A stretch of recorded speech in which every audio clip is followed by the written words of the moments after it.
last week. No, it's not, because we're not broadcasting to anywhere. Hang on, mate.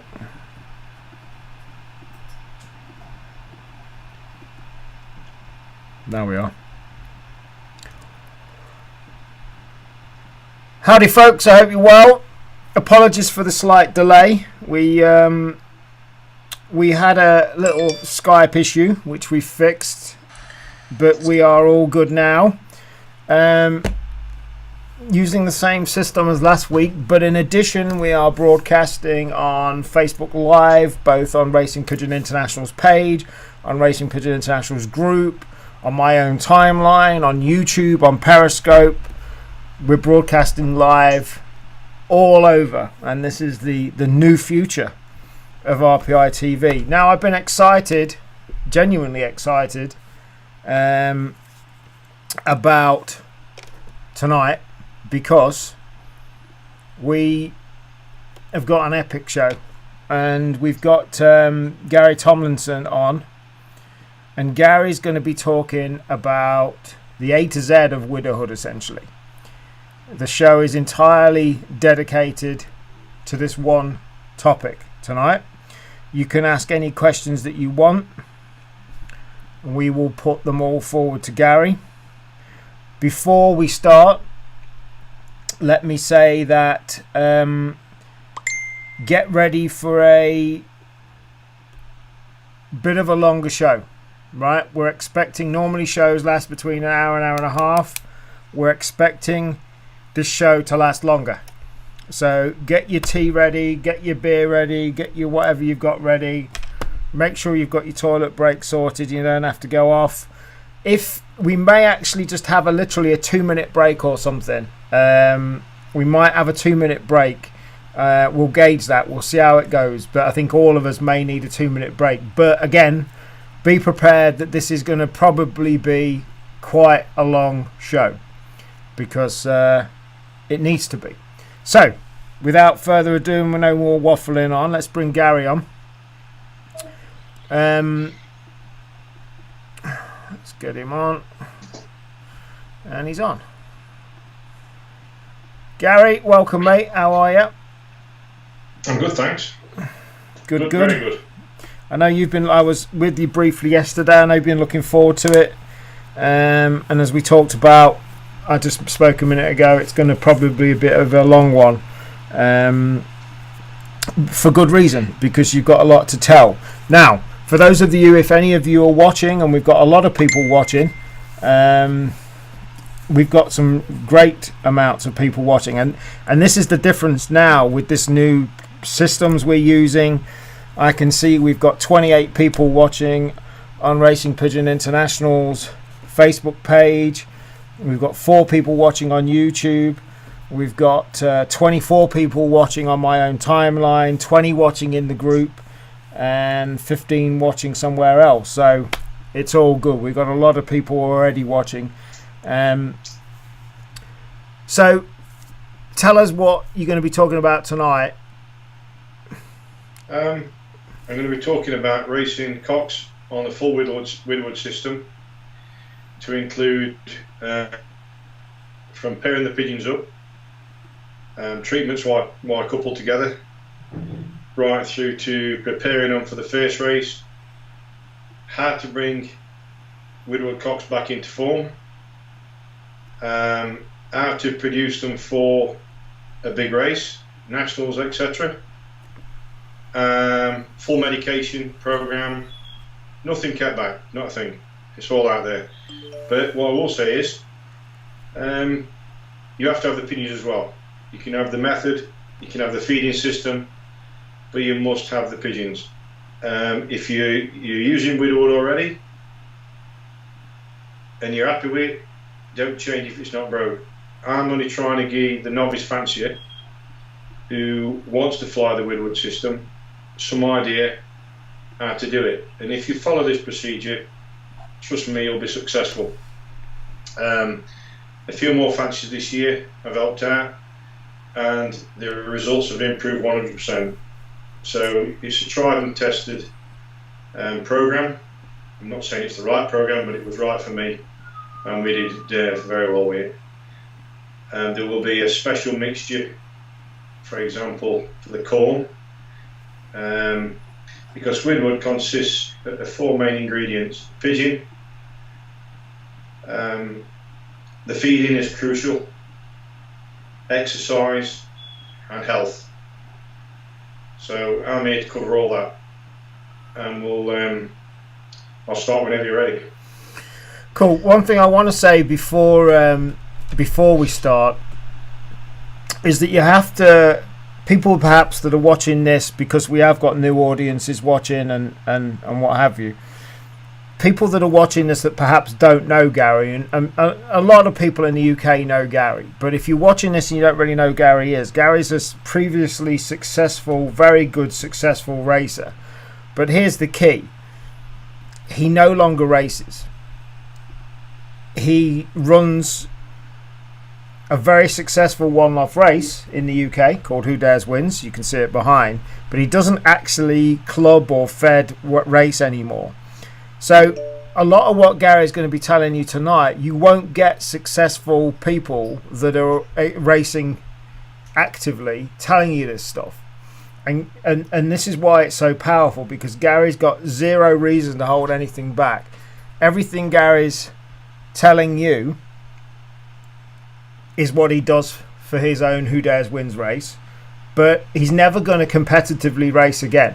So this is why it's powerful. We've got 120 people watching already. Let's go. Let's crack on. Right, Mark, we'll start with the date for coupling the pigeons. Sorry about that. We'll start by the treatment prior to coupling the widowhood cocks. Same as the stock pigeons. 30 days before coupling, 10-day treatment with Baytril, followed by a 4-day treatment and multivitamins.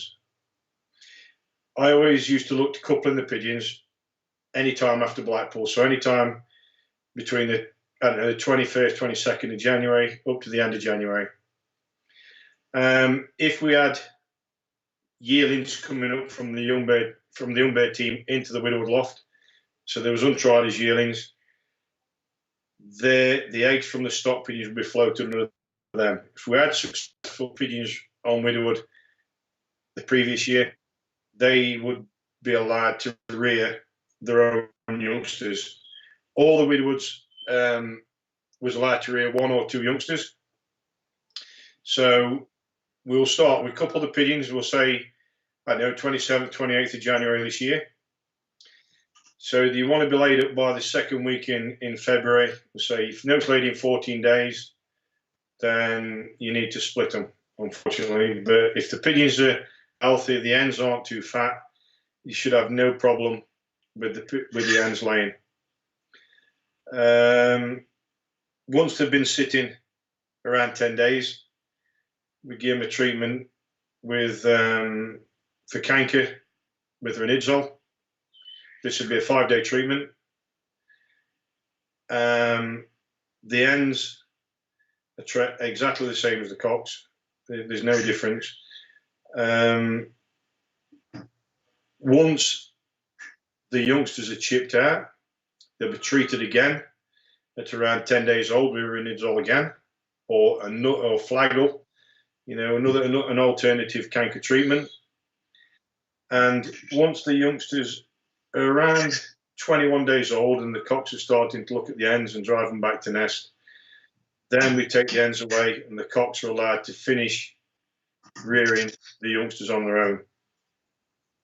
We would then have an open door so the cocks are in and out, looking busy, by this time clapping in the skies, but only if the weather is fit.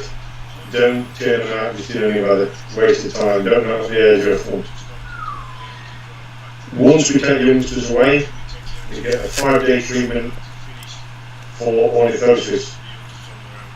This time we would use probably Solidox mixed with Tylenol for 7 days.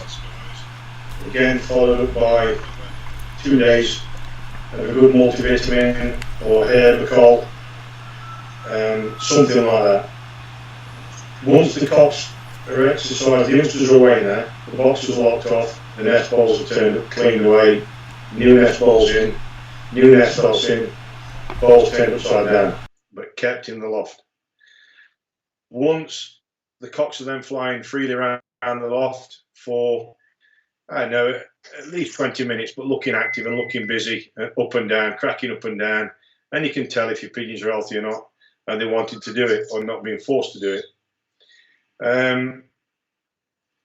What I'd look at doing then is basket them up, take them 10 mile, just let them come back to the loft. No hens, just come back to the loft. The following day, let's say this is on a Monday, we're probably 3 weeks away now from racing. Because most apart from certain areas, most clubs around me don't start racing till about the 20th of April, or that area. So you've plenty of time. So 3 weeks before the first race, we would then, the cocks are flying well, they're looking happy, they're looking healthy. They'll tell you if they're not right. You shouldn't have to flag them. We're not wanting them now to fly half an hour. That's not what it's about. It's about them being happy and wanting to do what they want to do. So we'll move on now to we'll say 2.5 weeks before the first race. And I'd then be looking at, like I said, train them 10 miles. First few training tosses, come back just to the loft. Let them sulk a bit. Then we'll give them a full let's say we're on Wednesday now. We'll give them full contact with the hen before taking training. Take them training again, 10 mile spot. Let them come back, bang, bang, bang, all in the loft. The yearlings, let them have half an hour with the hen. Full contact, full box. The season pigeons, if you like, the 2-year-olds, just give them 5 minutes, 10 minutes max, but keep them locked in the box. Don't let them out of the box, just keep the cocks locked in the box until we move the other hens out of the loft. So that's on a Wednesday. We continue to train then on Thursday, Friday and Saturday, but we step it up to 15 mile. So 15 mile, and we go morning, we go night. 15 mile morning, 15 mile night. No loft fly. On the Sunday, this is when they get to see the hen again. But this time, we just turn the bowl over and we put some fresh straw in the bowl. Let them have 5 minutes max in the bowl playing around. Basket them. Take them 15, 20 mile. When they come back, the hens are there waiting for them. Again, the yearlings, full contact, half an hour. The season pigeons, no more than 10 minutes. Again, once you've took the season pigeons hens away, keep the cocks locked in the boxes till all the hens are out of the loft. Then we out the cocks out of the box, half the box off, because we only use the old-fashioned conventional box. We've got no posh. And always feed them in the boxes. We never upper fed the widowhood cocks. They was always fed on the boxes. Normal water fountain, but the cocks was always fed on the boxes. I'll move on to the feeding in a minute. When you before you do move on to the feeding, mate, just let me know when you can, just so I can interrupt you for a minute or two, please. Logical time. You can interrupt me now whenever you want.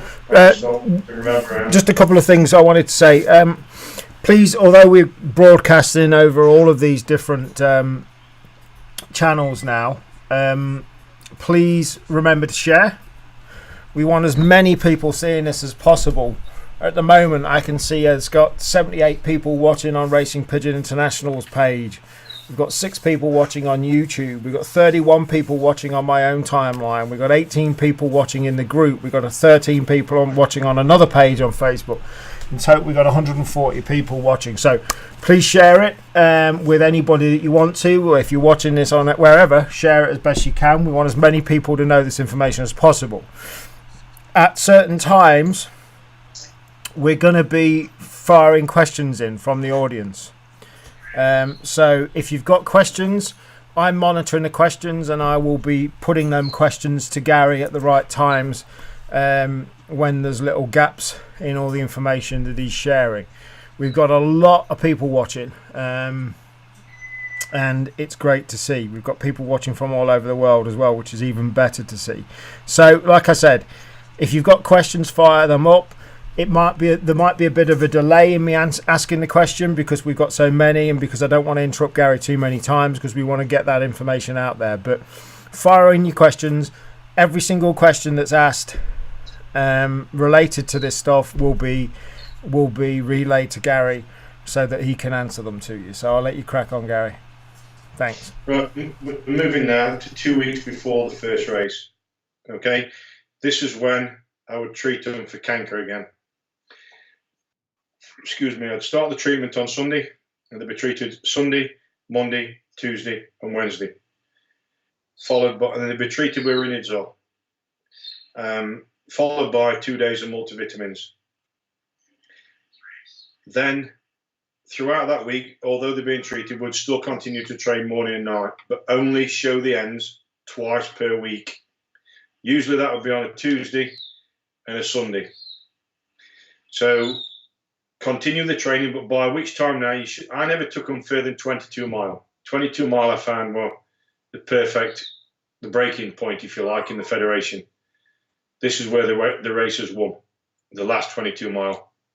And once they've picked that line up, bang, they should tumble in. I'll move on to what goes in the water each day as we progress. I'm now wanting to take you to just before the first race, if you like, and the way we want the pigeons in and the way we want to prepare them. So 2 weeks before, as I said, again, on the Tuesday, turn the bowls over, put some straw in, let the cocks play around in the bowls. 5 minutes, that's all they wanted to get bored. Down the road. Ends waiting when they come back. Yearlings again, up to half an hour, full contact, full box. Season pigeons, 5 minutes, no more. Ends out. Keep them locked up until you take all the ends back out of the loft. Then off the boxes, off again. Turn the bowls upside down. Game, set, and match. Same on Sunday. We move on now to 1 week before the first race. So there's two crucial days here. One is the Sunday, one is the Tuesday. So on the Sunday, we put the ends in the box, but don't turn the bowls over, and we lock the cocks out of the box. And we take them training. We take them to the 22 mile point. When the cocks come back, the bowls are turned over with the ends in the bowl, and they're only half the box. So the cock lands on that half of the box. It can see the end the other side, but it can't get to it. So as the cock hits the box, you can see the end showing to him big style, the beak into each other through the wires, if you like, or through the petition. What we do, we take the end straight out. Don't let him go into the end. We take the end straight out, put her back in the crates, whatever, put her into her section. Turn the bowl back over. Get rid of any surplus straw around the bowl, any surplus straw in the loft, get it out of the loft. So the cocks this time had no contact with the hen at all. Watch him on Tuesday. So we move on now to continue to train them Monday morning and night, 22 mile. Tuesday morning, we take him training. Tuesday night, we turn the bowls over, straw in. This is just prior to the first race. The first race is on the Saturday. This is on Tuesday prior to Saturday. We turn the bowl over, fresh straw in. Let the cock have 5 minutes in the bowl playing around. Basket him, but this time, put him in a dark room somewhere for up to 40 minutes before you put him in the car to take him training. Put the hens in, so they're going to be waiting for him. So they've had the 40 minutes, off we go down the road, 22 mile. Luckily for me, Annette was as keen as me, so she was always on hand to deal with things at the home end, or she'd take him training, vice versa. This time, when the cocks return, open the box up, you'll have my full contact for half an hour. Every pigeon in the loft, half an hour full contact. Then take the hens away. Now we've cracked it. So if the pigeons are healthy, the pigeons are right, everything now, they should be as keen as mustard. They should want to kill you when you go near that box. They should be pecking it and they should be going absolutely crazy. So we've took the hens away, half the box over, turn the nest bowl over, So the cock has his half of the box. As I said, we feed him on the box. Water fountain in the corner. No feeding upper feeding on the floor. This is my way. I'm not saying it's the right way. This is my way. And we had plenty of success. So it comes now to basketing night. I'll go on to the water system and on to the feeding in a minute. This is all now about motivation. So basketing night, Friday night, important night. What we do, or what we did, turn the bowl over, some nice straw in again, let the cock go in the bowl, no more than 5 minutes.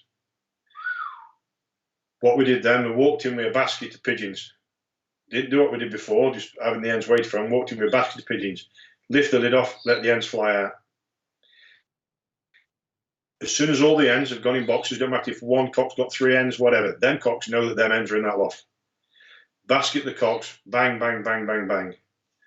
Again, once you've basketed them all, put them in a dark place to calm down before going to the club. You have 45 minutes to an hour to calm down, otherwise we're scrapping like mad and the race is lost. Let them calm down, let them settle. So then we go up to the club, mark them, off to race, liberated on Saturday. As the pigeons come back, the yearlings would get an hour with the hen. The season pigeons, half an hour. Now what you'll find is, as we'll move on later on, different pigeons want different forms of motivation. They don't all react the same way. For example, we had some cocks who only used to like to see the bowl. We had others which wanted 2 ends and wanted full contact with them 2 ends. Different things, jealousy. We'll move on to different things. But the main ingredients now, we must have the feeding right, we must have the medication right, we must have whatever is in the water right every day of the week. And most of all, the pigeons must be healthy and you must have decent pigeons. So I will now tell you the mixture that we used on Sunday, Monday and Tuesday morning prior to the first race. And we had 10 straights all mixed together and mixed. There's some fantastic corn out there now which does the same job, but we used to use straights, and the straights we used were, these are all 20 or 25 kilogram bags.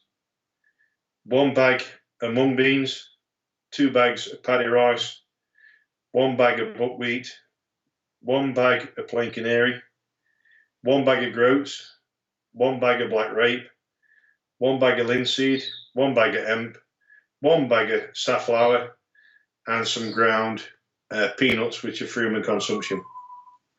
The way it's mixed, you have a big black dustbin, which was obviously got to be clean, dust free. 1 scoop of mung beans, 2 scoops of paddy rice, half a scoop of plain canary, 1 scoop of buckwheat, 1 scoop of groats, half a scoop of black rape, half a scoop of linseed, 1 scoop of hemp, and 1 scoop of safflower. All, no peanuts, all mixed together. Good stir. This, I believe now, is called the breakfast mix. This is what I'm hearing anyway. But this is what we used some 10, 12 years ago, 15 years ago. Who's called it that, mate? It must be top quality seed. Who's called it the breakfast mix? It's just what you've heard. It's just what I'm hearing through grapevine, yeah. Fair enough. But Van Roby's straights, you know, a good brand, a good Belgium or Dutch brand of straights, because they're far cleaner than the UK. Mix them all together. So the measure is 1 egg cupful of this. But first of all our Widowhoods had 1 level teaspoon in the pots, on the boxes, every day of red band, or a decent conditioning seed, Van Roby's, you know, conditioning, 1 level teaspoon. When they eaten most of that, because they used to gulp that down, then they'd have 1 level egg cup is a perfect measure. 1 level egg cup, which I've still got down there. That's the only thing I've not given away is the egg cup. I've lent it to people, but I've never given it away.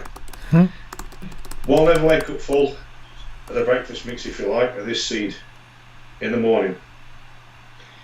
In the afternoon, whatever's left in that feeding pot on that box, you empty it out and give it to stock pigeons.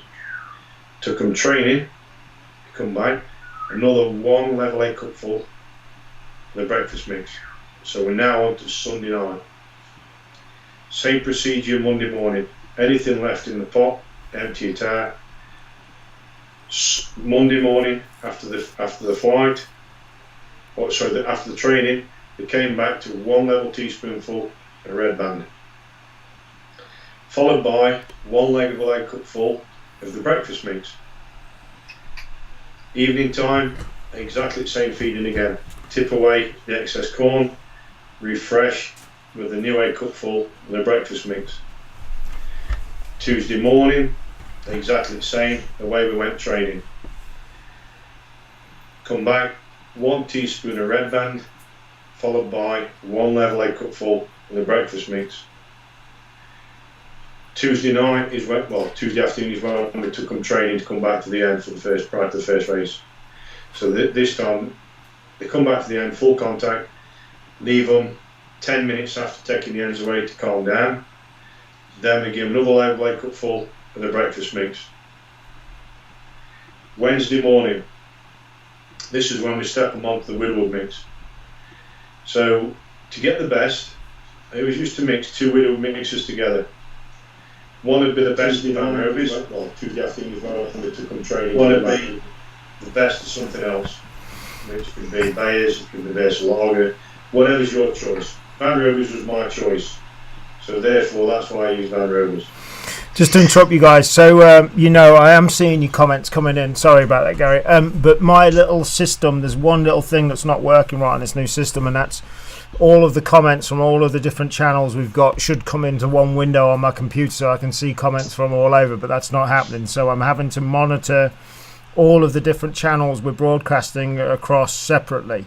All right, so I'm doing that now while Gary's talking, so I've got like 5 different pages open, and I'm monitoring your questions that are coming in. So keep firing them in. They will get asked to Gary. We're going to do that. We're going to do that shortly. We'll fire some questions in because we've got some coming in. But I am. Although I may not acknowledge them, I am monitoring. But this one little thing's not working quite right because I should see all the questions from everywhere on one screen. Not happening, so I'm monitoring 4 or 5 different places. So we will start asking questions soon. So get your questions in based on whatever you want to ask, Gary. Yours again, mate. Yeah, so we're on now for the Widowhood mix. As I said, we used to mix 2 mixes together. So Wednesday morning, after the training, same thing. 1 level teaspoonful of red band, followed by 1 level egg cup full. A 100% Widowhood mix.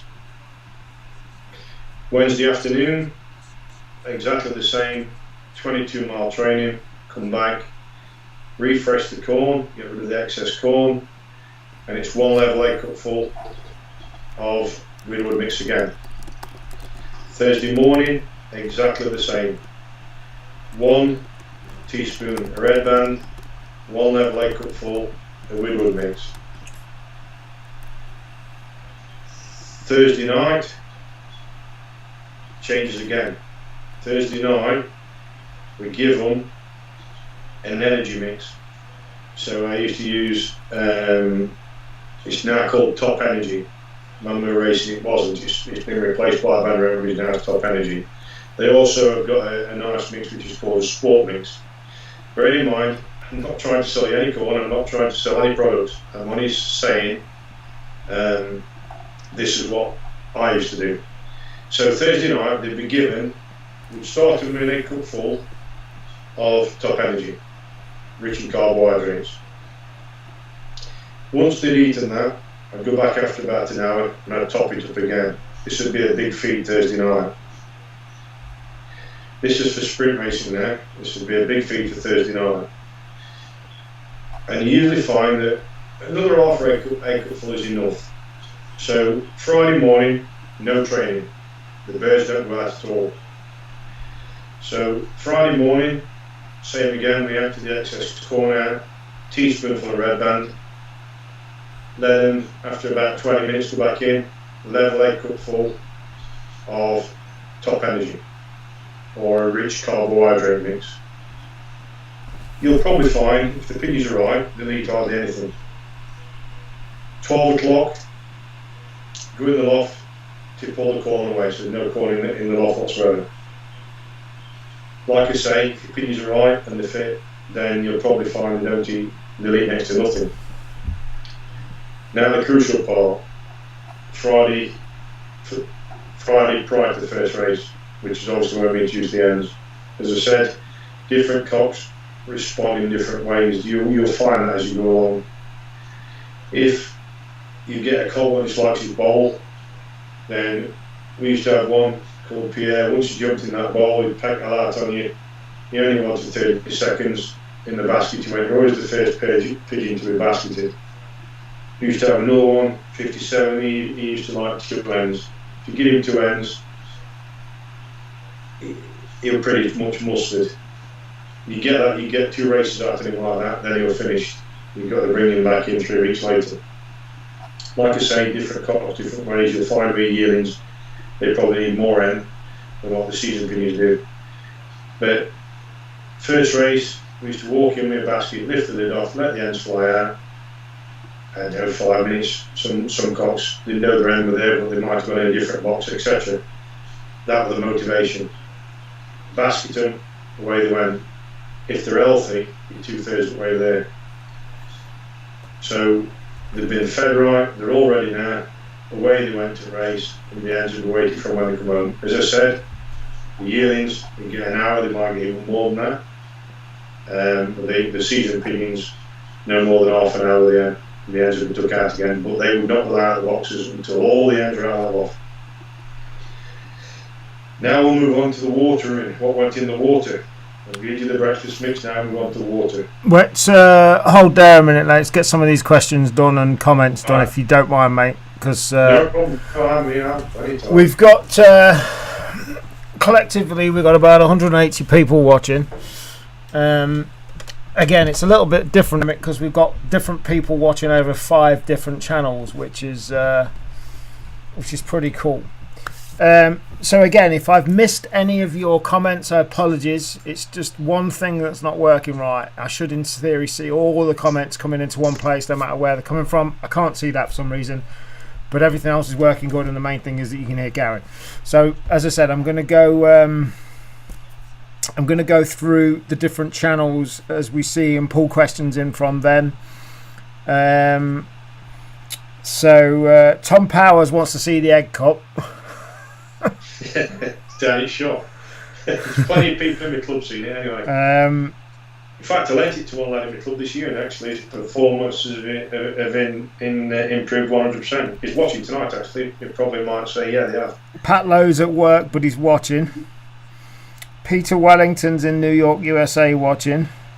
Bill Buxton says, make some notes for David. Pat Lowe. Andy Pereira, you're just about to have your question answered about water, Andy. He's just going to move on to that in a minute. I just interrupted him to get these out. Again, sorry for my delay. I'm just having to monitor these different things. Let's see what else we've got. We've got people watching from Romania. We've got people watching from South Africa. Many people in the UK, Ireland, Scotland, Wales.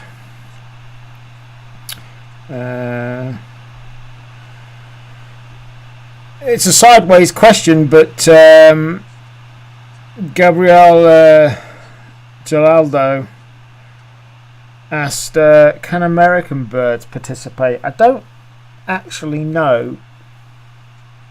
Well, I do know. I know it's incredibly expensive to bring birds in from the US, because we're talking about your race now, Gary, for a minute, sideways a minute, but I'm going through questions in order. I looked into bringing some birds in from the US last year, well, I started looking beginning of this year to bring them in this year. It is quite expensive. I still at some point want to bring, just because it brings back old memories, some American Trentons one day, some of the old ones, and I found a guy that got them. We don't have an American wet rep. Gary does not. When I say we, like I've said before, I help Gary with the promo and marketing. Gary owns the race outright, or will always do so. But Gary doesn't have an American rep, and we would love to have one. So if you're interested or you know anybody that is, let us know. As I say, bit of a sideways question, but let's answer them in the order that they've been. Yeah, well, like Cy James says, he'll supply the info. Jim Benyon says hello. I'm just looking for more questions. So if you've got questions specific to what Gary's been talking about now, let me know.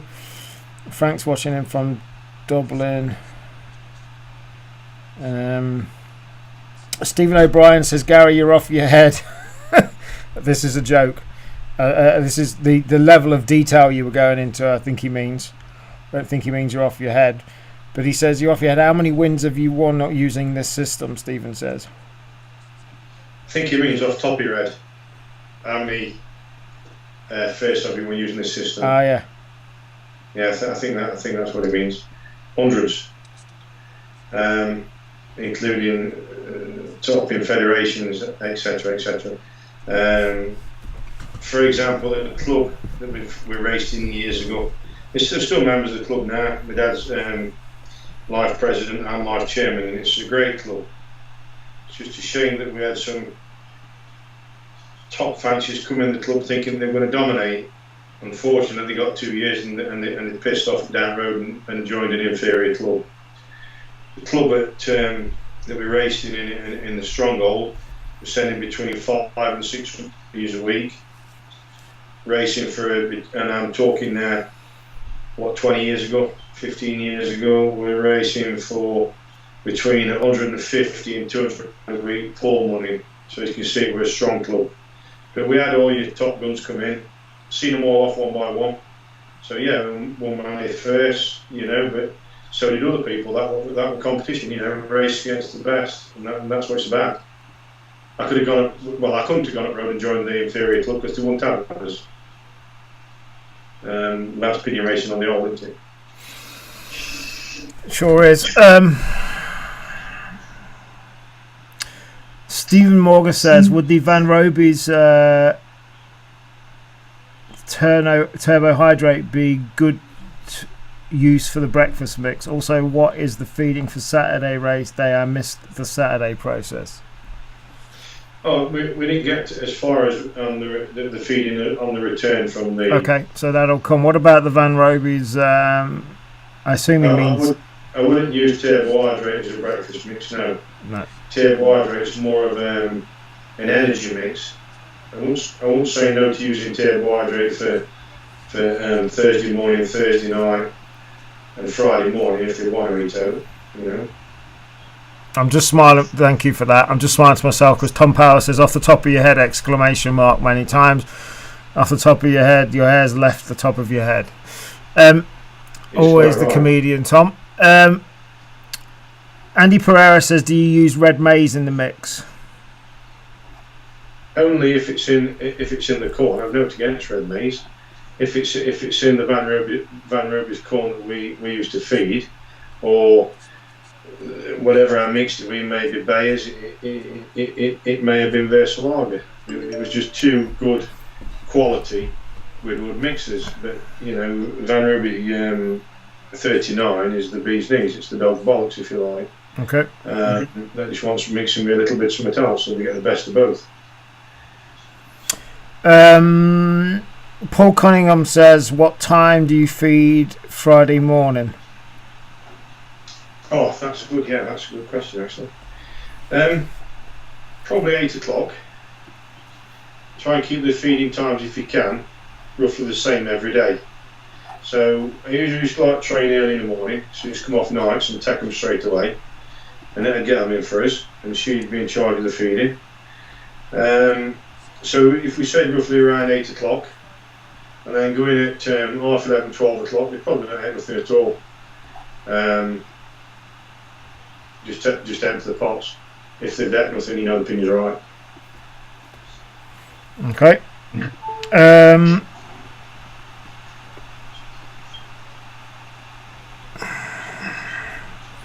Again, apologies for the delay, guys. This is one thing that's let me down tonight, but I hope you agree this new system we're using, the quality is better. I'm monitoring it here. It looks good, and I know Gabby's monitoring it as well for me, and it looks all right in there as well. So, what else have we got? I'm just got to scroll through. It's great that we're broadcasting simultaneously over so many places, but not when you're trying to catch up on all the comments. Do your lake pigeons get a hen? Paul Connerman asks again. First 2 races, yeah. After that, no. Okay. What else have we got? We got David Redmond says, well done, Gary, for the information. It's good to know. Big shout out to Gary Tomlinson, doing a grand job from Graham Boy. Yeah, Stephen, I read it wrong. Gary got it right. I know what you were saying, Stephen, about off the top of your head.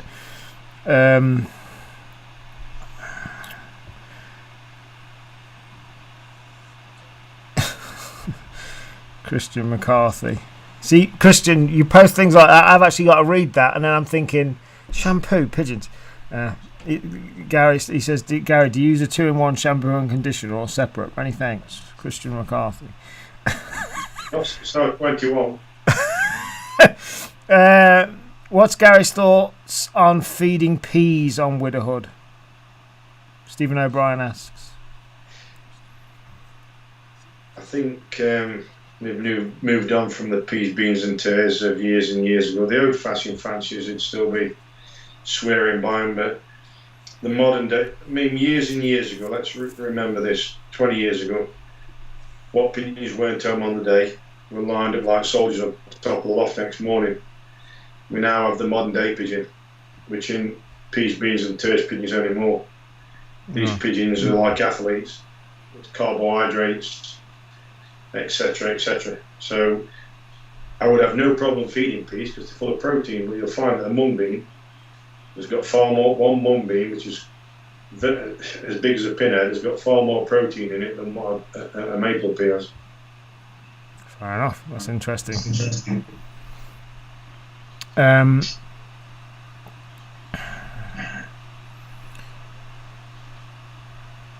Gabby Radu's watching. How you doing, Gabby? Hope you're well, mate. In Romania. Do any of your mixes contain any peas, Gary? Yes, for sure. Yeah. I've nothing against peas at all. Yeah, for sure. Okay, great. Right. Well, that'll catch us up on questions for now. Well, let's get cracking on. Gary, if you want a break of 2 minutes, so just let me know anytime you want. But we'll crack on. Yeah, we've got a lot to do yet. Oh, I know. Which is why I'm saying about the break. We're on race 1. We are 45 minutes in. What I'm going to propose, guys, is because I know this is going to go on in a good way, I reckon this is going to be minimum 2 hours, all right? And what I'm proposing is when we hit about an hour, we're just going to take literally a 2-minute break, all right? Just so Gary can get a drink, do whatever he's got to do. Same here as well.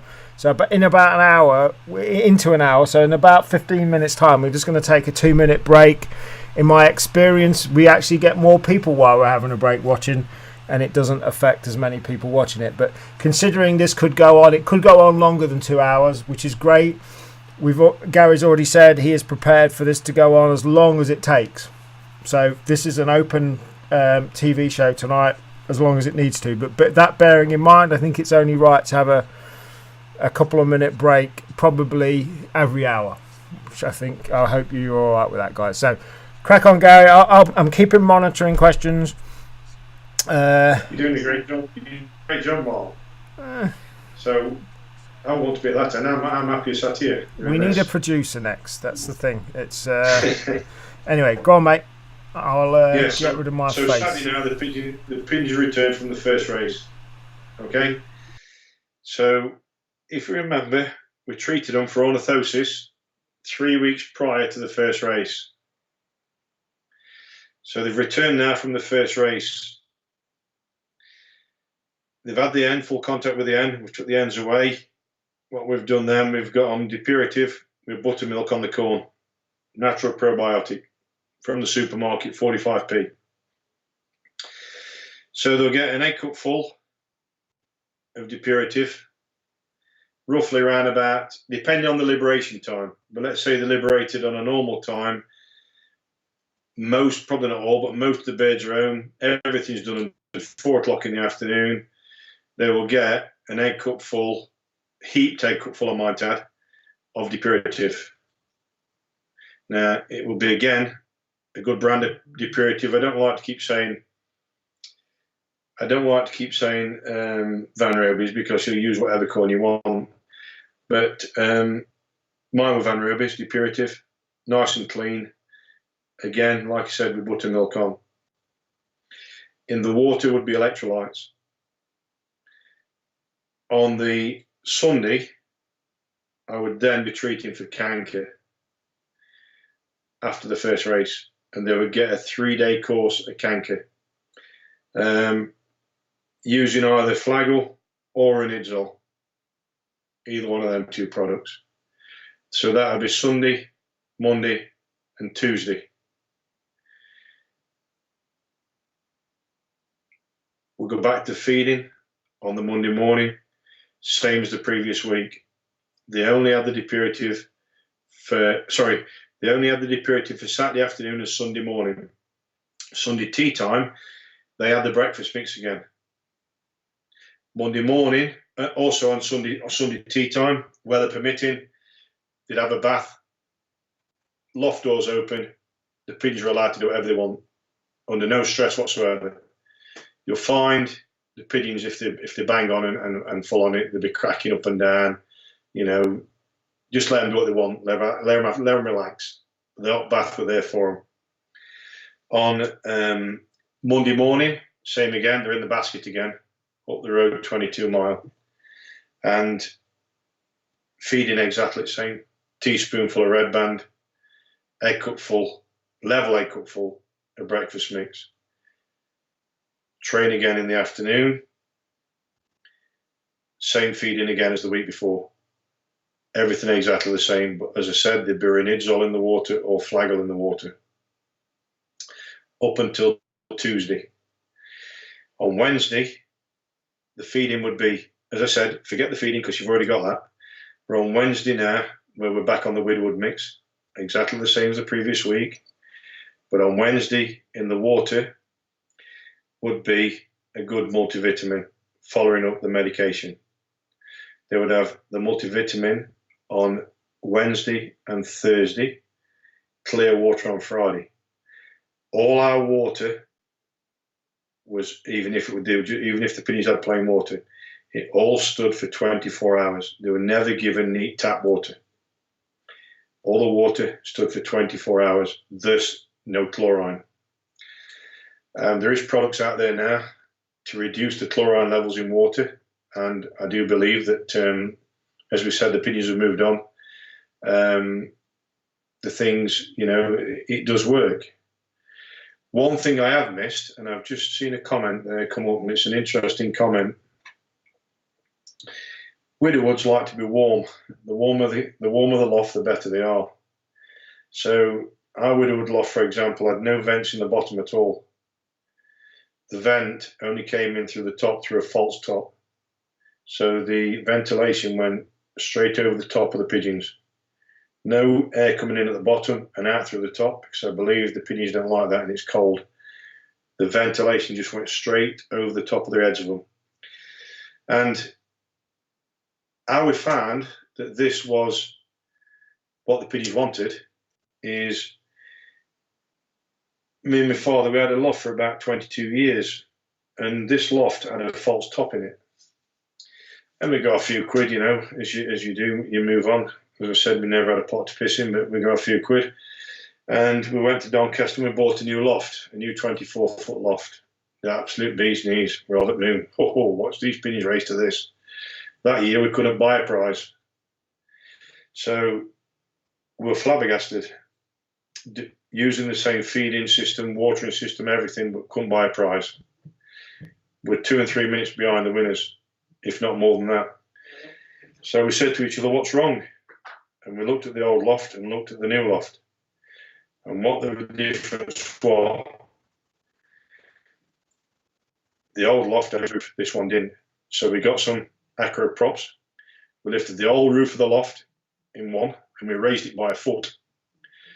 And we put the false top in using just normal pegboard with the holes drilled in it that you can buy from B&Q.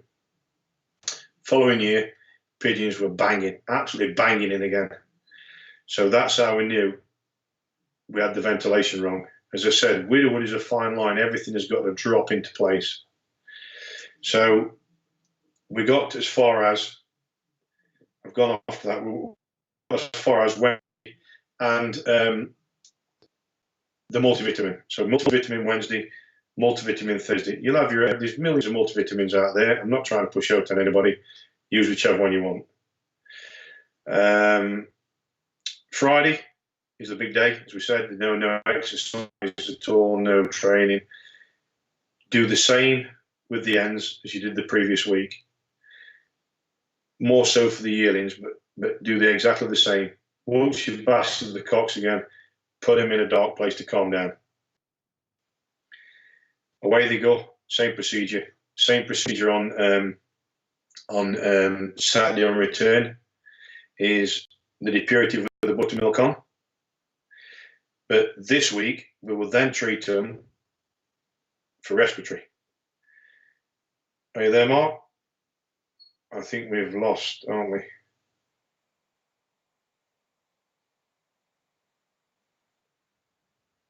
Can you hear me?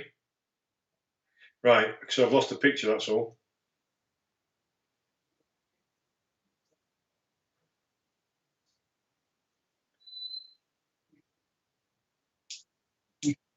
I can hear you plain as day.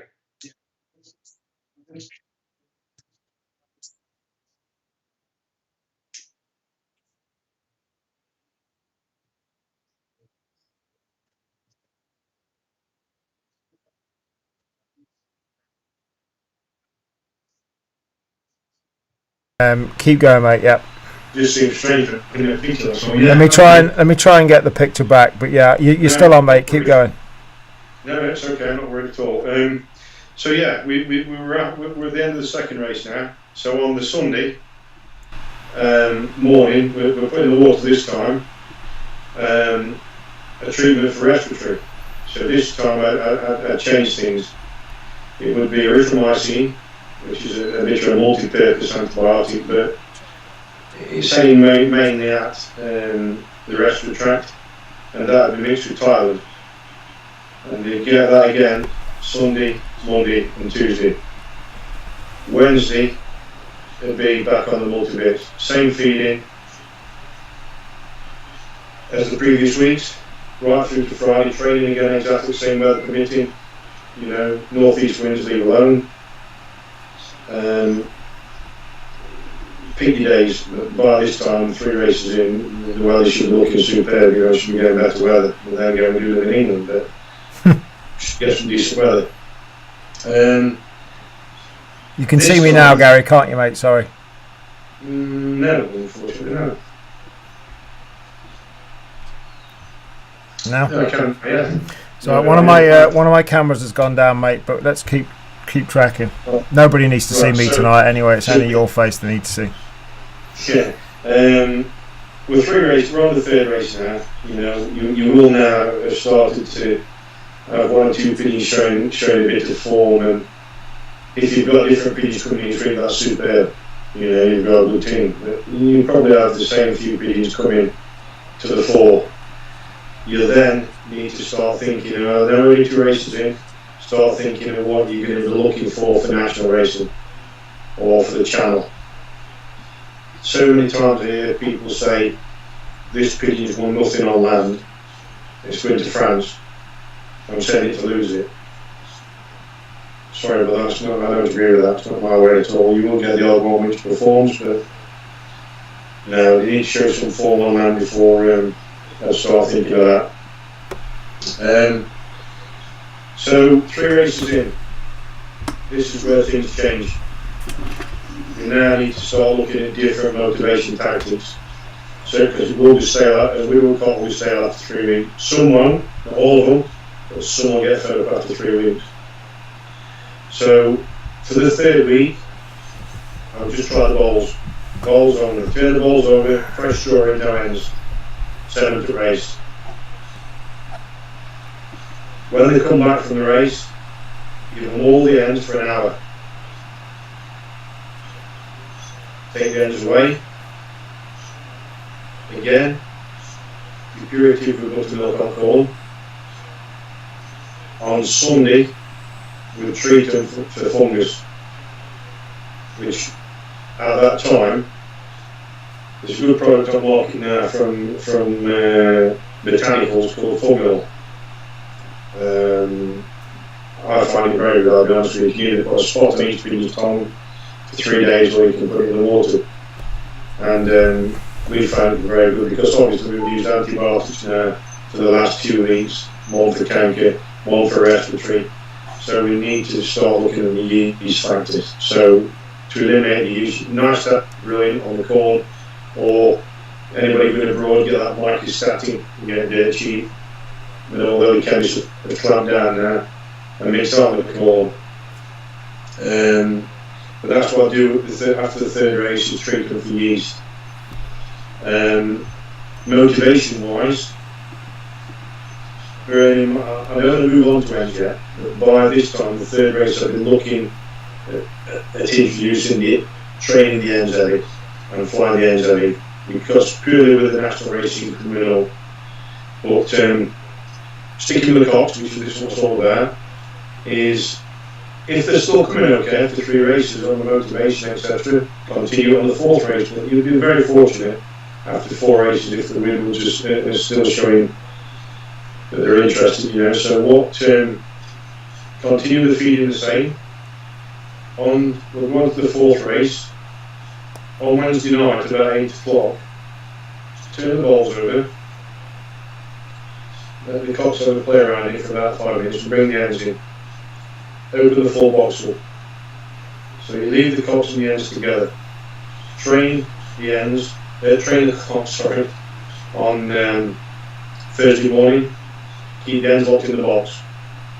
When the cocks come back from training, let them in the box. Continue to feed them in the box.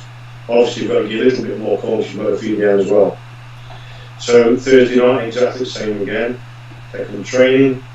Let the cocks come back to the ends again. Keep them locked in the box. So it's what's called a 2-day clearing, just to try and bring the cocks back into form. It revitalises them. And it's amazing. You will have fantastic results that weekend, trust me, if the pigeons are healthy. So, same procedure, just basket the cocks on Friday night. The ends are there anyway, send them off to race. You'll probably find you'll have a fantastic race. And that will reintroduce the pigeons back onto widowhood again. It's like a second form of widowhood. It brings them back into form where they've gone stale. And roughly, that's the same procedure right through the season. Train. For the channel, it's slightly different. Racing widowhoods on the channel, the feeding needs to change, and you need to seriously produce the pigeon for that one big performance. By doing that, there is some important factors giving the pigeon the extra boost it needs. This can be done via various different treatments, and trust me out there, these national flyers will go after a T, these top national flyers. You probably might try and tell you they put those in the water, they might try and tell you they don't inject the pigeon prior to nationals, but trust me, they do. Because that's the only way it can be. You can't win for fun without having that little edge on different people, and that's what sets these guys apart from the normal Joe Sam. This has all been done to give the pigeon the extra boost it needs. Where it is, it's difficult because there's no handicap. So this is one main activity to help these young lads go to the club on a Friday, on a Saturday after the race, and not be miles behind, not have your top flyers with 20 and 30 people before you get them, to hopefully put them somewhere on that level playing field. I will, if you want, move on to producing the Pigeon for the channel race or a big race, or if you've got any more questions or whatever in the meantime, it's up to you. What do you want me to do?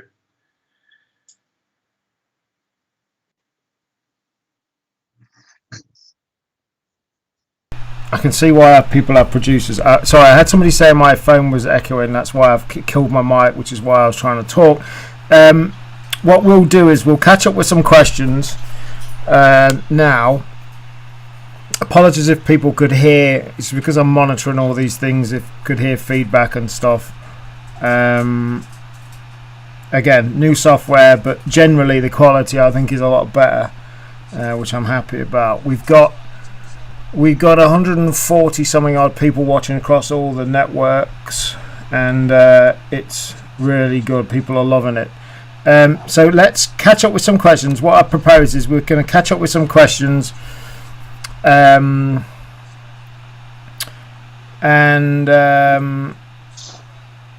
sorry about the echoing, folks. Apologies. I'm not going to try and explain technically what it is, but I've got microphone on Gary, microphone anyway, whatever. Apologies, and if it is echoing now, I hope it isn't. Right, so we've got a whole conversation going on between Bill Buxton and Tom Powers in one thread. Bill Buxton said, I've asked many times about leaving tap water standing for 24 hours. What are the benefits? I tried leaving and using straight from the tap with little or no difference. As Gary noted, significant differences. Now, in addition, before you answer that, Tom Powers said, Bill, the chlorine in the water is very much reduced if the water is left for 24 hours. And then Tom went on to say, thumbs up for the fungal treatment, very misunderstood problem. I'll let you fill in on that conversation while I find the next one to go with. Is what? You want me to? Yeah. So Bill was saying about the 24 hours. Yeah, definitely, because the chlorine, if you use any medication or any vitamin, the chlorine will kill the percentage of it, so you're not getting the full benefit. So all the more lucky you've got here, they never get tap water from day one coming in. The water's always stood for 24 hours, you want continency. If you've got a natural spring, that's even better. But they're all come by.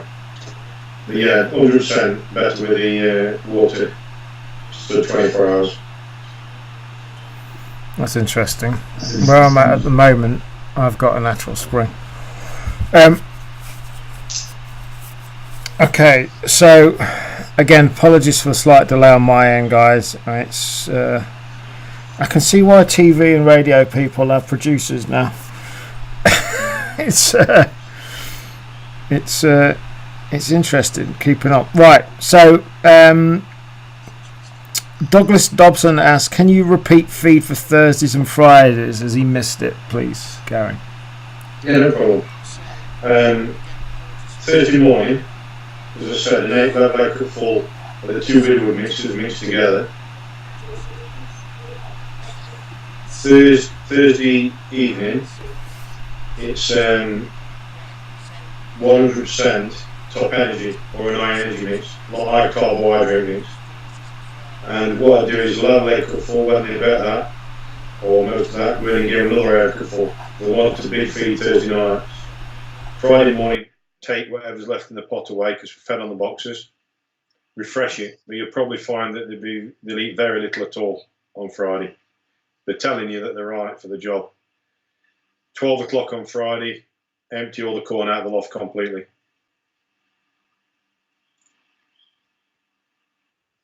Okay. David Redmond says, well done, Gary, for the information. It's great to know. Sorry, guys. So many people watching. It's great. This is what I love about this. You know, we've got, like, as I said, we're broadcasting over 5 different networks. We've had hundreds of people watching already, and it's great. Right, so we've got a bunch of questions in, and we're just over an hour in. So what I'm going to propose is I'm going to do a couple of questions in that came in I missed quite early, because I missed them on one of the channels, and then we're going to have a little break, 2-minute break, and then we will crack on again. And what we'll do is we'll catch up with all the current questions when we come back. All right, we'll catch up with the questions across everywhere, and then we'll let Gary crack on again. So a couple of questions first. Paul Bumley says, do you always take the cocks to the same training spot? Yeah, 100%. It's important. This is where the race is won from here, especially club racing, federation racing, because you'll have a big heap of pigeons or a decent heap of pigeons coming up with the federation, and you want them pigeons to the last 22 mile really put it in. If you train at the same race point every time, you pick your line up, they know that's it. That's where they come. They really do kick into gear. Okay, thank you, mate. Next question is, if you were expecting a tailwind or a headwind on the Saturday, would you increase or decrease the bird's feed? No, exactly the same. They fed exactly the same, whether it's a blow-home or a nose-ender. Okay. I have a question. Well, it's not a question. It kind of is. With regards to the water, so you leave the water standing to decrease the chlorine naturally in it for 24 hours. Is there any other reason you do that? Not just the chlorine, but does it get rid of anything else other than the chlorine? No, the only reason we do it is because if you're using medication, for one, it reduces the effect of the medication. You're not getting the 100% benefit of it. It's something I picked up in Belgium many years ago. Pierre Guy. He used to use a lot of bottled water, actually, but when he sponsors it, then you can. But you get the same effect from letting water stand 24 hours. It's just far better for the pigeons. It's got. I'm probably talking a load of rubbish because I normally do. But when I used to keep marine fish, we used to put it through a reverse osmosis machine, i.e. it was spitting out pure water. The problem you got there is when they're on the transporters and they're not getting pure water. Would you see any benefit in cleaning the water, or is it just complete waste of time because when they actually go to races they're getting completely normal water anyway?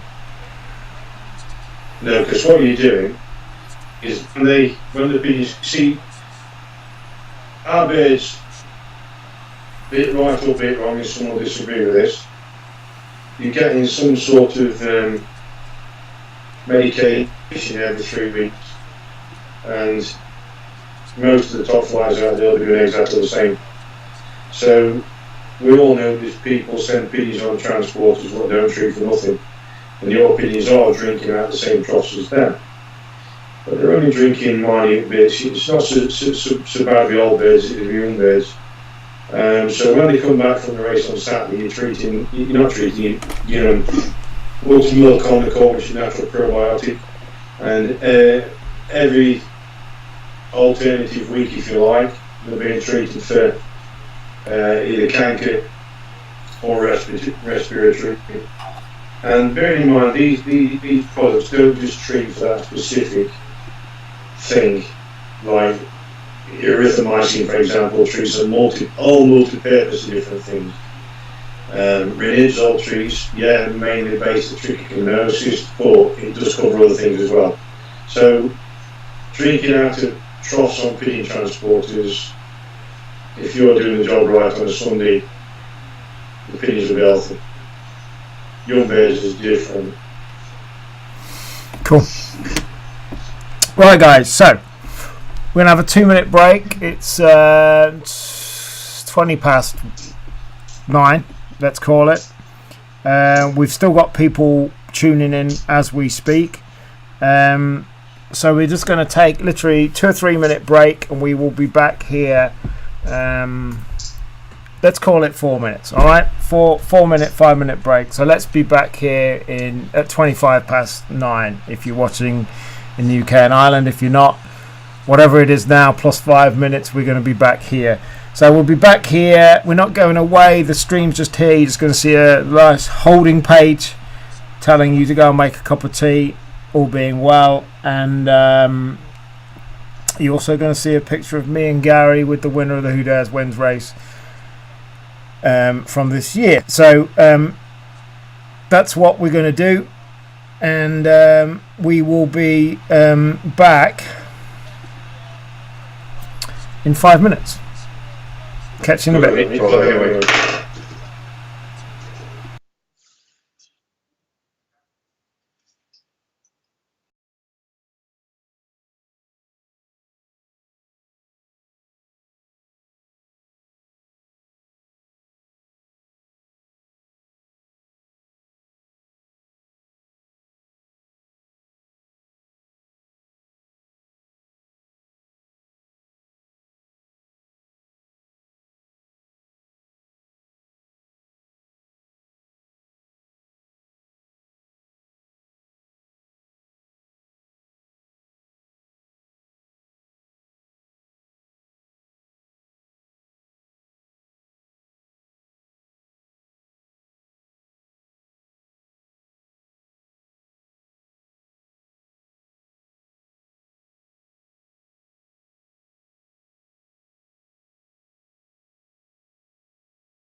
Try that again. Howdy, folks. So we're back. I hope you all got your coppers, a toilet break, whatever you're doing. Right, so we're back. Part 2 of this A to Z of Widowhood with Gary. We've still got people tuning in. We've got a bunch of questions, and what I intend to do is ask them questions now. We'll catch up on the questions, and then we'll let Gary continue, if that's okay. So, where do I start? Right. Just a quick shout out to the 11 people watching on YouTube. YouTube is a relatively new thing for me, from a point of view, which is only the second time ever we've live broadcast a show to YouTube. If any of the YouTube 11 people are watching, just fire in your questions. Don't be shy. And welcome. All of these shows will be broadcast like this. And just so you know, moving forward very soon, we're actually going to be broadcasting direct from the RPI website as well, direct and live. So we want to get it as many people as being able to watch it as way they want. So moving forward, we've got now I realise obviously with the amount of questions we've got coming in, the amount of different channels and stuff, we've got questions that I'm going to be only asking Gary now, and apologies for that, but there's not a lot we can do.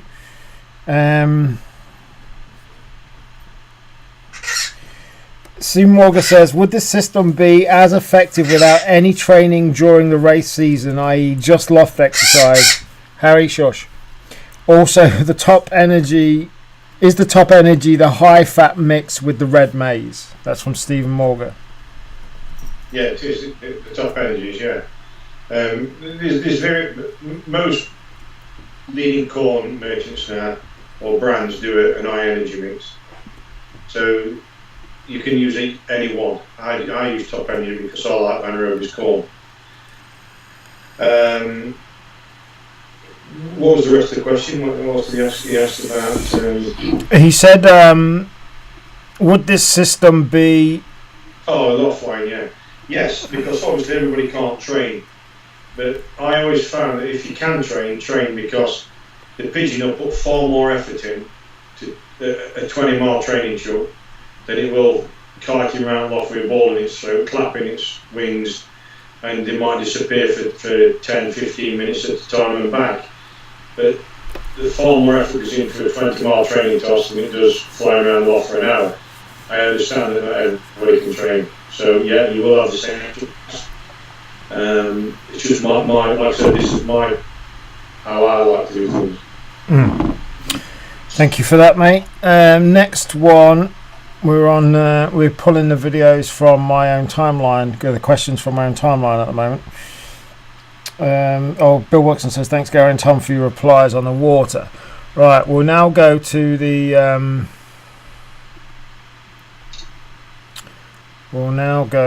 sorry.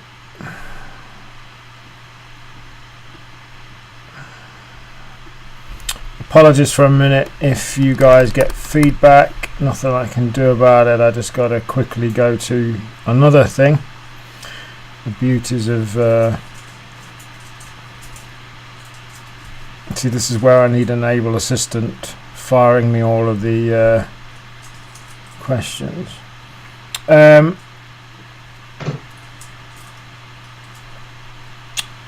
PG Power says, when Gary's speaking, it's not coming through very clear. I'll increase these microphone settings, guys. Just let me know if that's okay. I haven't had anybody else complain, PJ, but I've increased Gary's on Skype, and I've increased his settings. So that hopefully... yeah, and sorry for, the interference shouldn't be an issue anymore. Right, Peter Dodd, what do you think of leaving the hens in with the cocks overnight on return from the race with a big race the week after?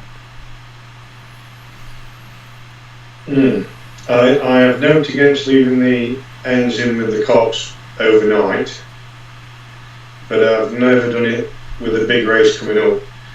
However, the pigeons which have been selected for the big race coming up would not have gone to the race, even if it was a short race on that Saturday. They would have been kept back. They would have been took out of the loft on Friday night and put a basket out of the way. Why? We're motivating the cocks which were going to the race on Saturday. Them cocks would be kept, would be then flown out Saturday morning and exercised. The ends there'd be no ends in the loft at all. Although we'd show the ends again or whatever for the cocks going to the race, and take the ends away. Fly the cocks out that morning, lock all the other cocks boxes off, just leave them where they can get into them, and exercise them on Saturday morning, or even train them Saturday morning. Once the birds have been liberated, what have gone to the race, gauge it so about, I don't know, 40 minutes before the birds are due, an hour before they do, basket them cocks again, take them out, put the ends in, back in the loft then for the cocks coming home. So we've gone then, them cocks will have gone to the national or whatever, and not seen them for 2 weeks. Trying to give them that extra edge. Okay.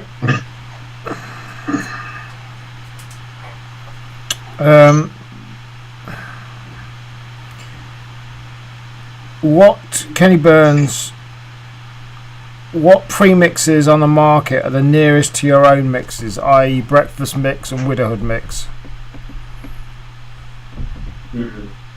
That's a bit difficult. An alternative is, obviously the imperatives there, and the other alternative I'd do is on Sunday afternoon, I'd use diet, super diet, and also Monday morning, Monday night, Tuesday morning and Tuesday night, a super diet mix. Or another good mix is the sport mix from Turlings. That's an excellent mix. I use that either Sunday afternoon and again through to Wednesday morning for about a Widowhood mix. That is an alternative. Okay, thank you, mate. Chris Bennett says, sideways slightly on the first question, but when should we jab? I assume you mean jab, Chris. When should we jab the young birds, and what's the respiratory product? Jabbing, well, by the time our young birds are jabbed, they're jabbed it between 19 and 21 days old in the nest, PNV.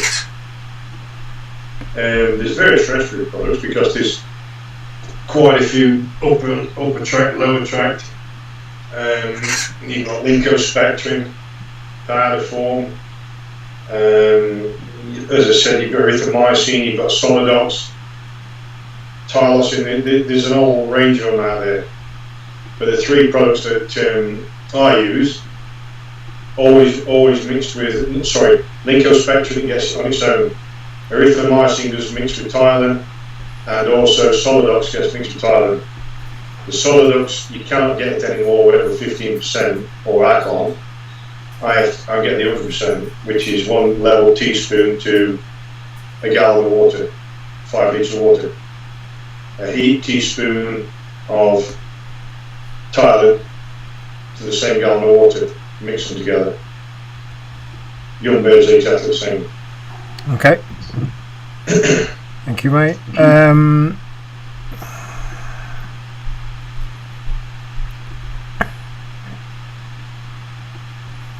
What have we got now? Got a lot of people still watching. Thank you very much. It's great to see so many watching. It's great to see so many watching over different channels as well. Right.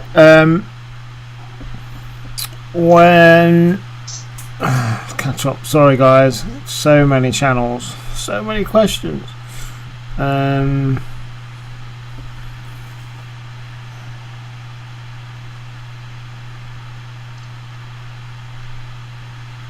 to catch up to where we've already answered. Sorry, folks. 1 second. It's not as easy as it looks, you know. It's not as easy as it looks.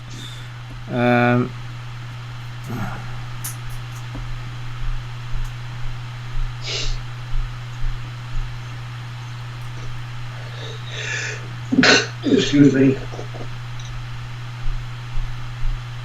Right, I think I've caught up. If I've missed any questions by this session, this little segment finishing, if I've missed anything, fire them back into me again. I don't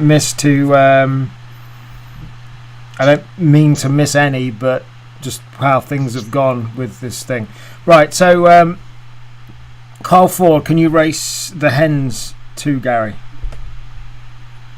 Yeah, we're going to talk about hens in another broadcast. Time. Okay. Yeah. How important is routine to the minute with widowhood? Very important. I find it's very important. You know, the closer you can keep to doing things at the same time every day, the better. That's how I feel, anyway. Okay. Simon Kennedy, what if the weather is cold? Do you still feed the putative or give them good corn? No, even if the weather's cold on the return from the race, a bit for a clean out, you know, is the purative with buttermilk on the corn. And then Sunday back on the breakfast mix. Paul Conningham, if you're missing any birds and they turn up a day late, do you still race them the following week? If they're not injured, yeah. I've had birds come back on Wednesday and sent them again on Friday. They need to be taught a lesson. If they've come back not injured, and they've not come back absolutely flown out. Obviously the raptor issue is a big thing now, where we need to be careful because they can get hit and even old birds can go AWOL, you know. But yeah, we've had birds come back on a Thursday, sent them on a Friday, and they perform superb. Great. Greg O'Reilly says, what do you treat them for at the third race? He couldn't hear at the time, thanks. Third race is we're back on the ornithosis treatment, which we used the Solidox and Tylenol prior to the first race. We now mix it with erythromycin and the Tylenol for 3 days, being Sunday, Monday, Tuesday. Okay. So many questions. Keep them firing in, guys. Thank you. Gary, this is Les Cross. Gary, when flying further, i.e. 500 miles, the feed is quite fat feed. So what would you do for distance? Well, the feeding has to change 100%. Good question, like that, because we've then got to build the pigeons up over a two week spade, and ground peanuts are added. And they get more than of a 100% carbohydrate mix for at least 8 to 9 days prior to going to channel, just like the one lopping you do here. And they'll double in size in your hand when you basket them, you know. And yeah, they've really got to be built up. Far more carbohydrates added, far more popcorn, maize, far more sunflower hearts, you know, added to the mix. Okay, mate.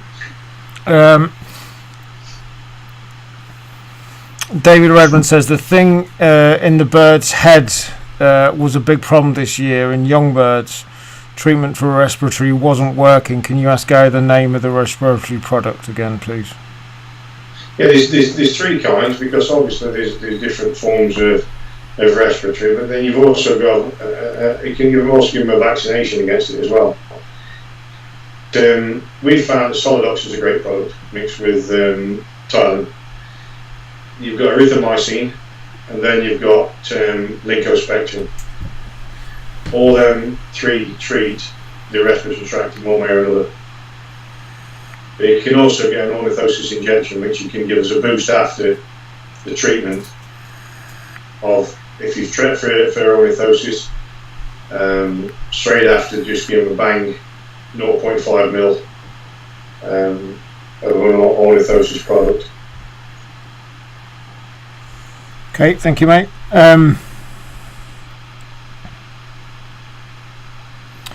Stephen O'Brien asked, would a diet mix be better than a barley-based putative?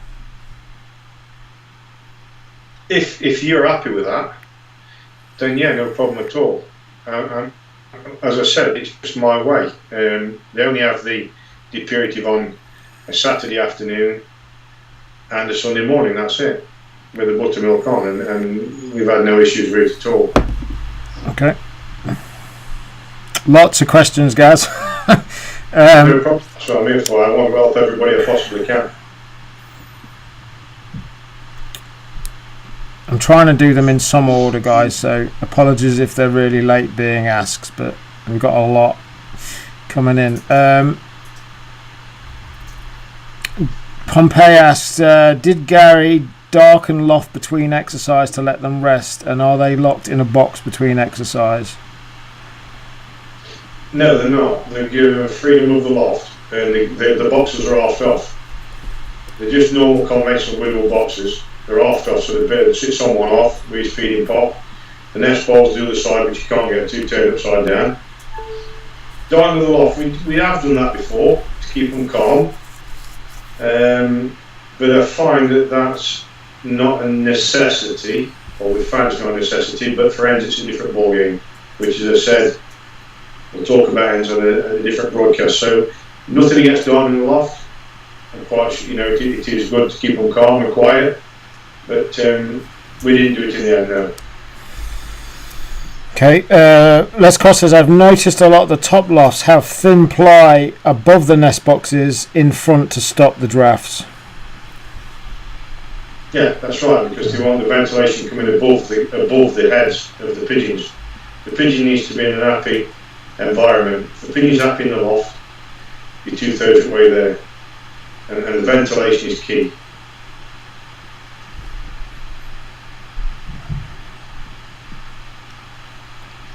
I'm catching up.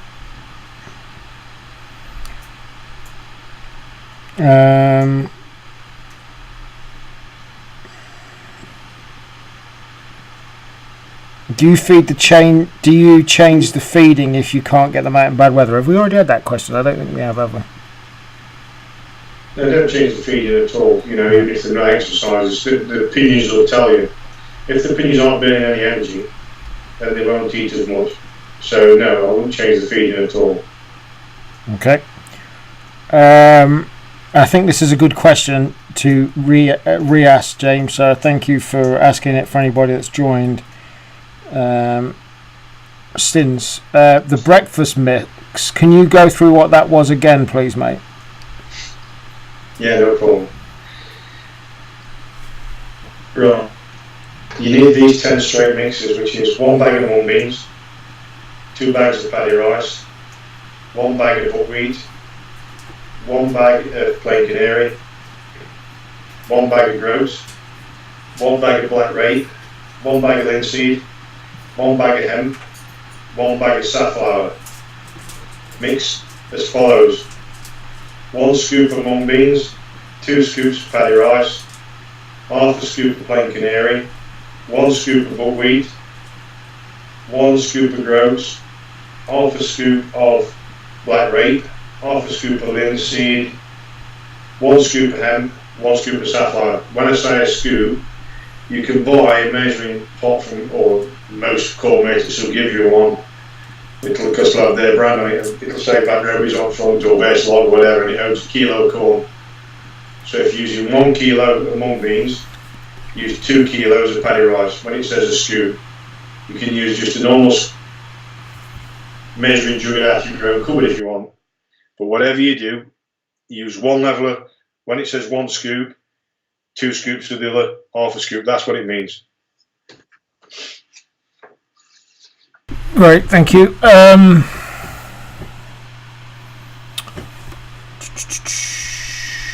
Kenny Burns asks, if you don't raise hens, just the cocks, how would you feed these hens to keep them on the job?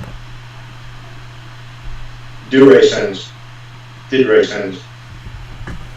Okay. So, I don't know if Kenny's saying he doesn't. He doesn't. Oh, I think that's what he means, but you'd say he needs to. Feed the hens the same way. Yeah. Okay, mate. Thank you. Next question. Chris Bennett says, on week 4, do we start the same medication plan as week 1? No. But the next treatment they will have will be for trichomoniasis for canker, using a different product again. But you don't, if the pigeons will tell you, if the pigeons are performing, no need to medicate. If they're falling slightly behind, then something's not quite right. Go back to the one which the last used, which usually puts them back square again. Okay. Thank you, mate. Steve Hughes says, what's your thoughts on replacing a couple of rows of tiles on the tile roof and putting clear polycarbonate along the whole run of the loft? To be honest with you, Mark, because I could never afford a tile roof full of polycarbonate tiles. You know, we did end up with a tile roof in the end, but we never had no polycarbonate. No, so I really can't answer that one, to be honest. No worries.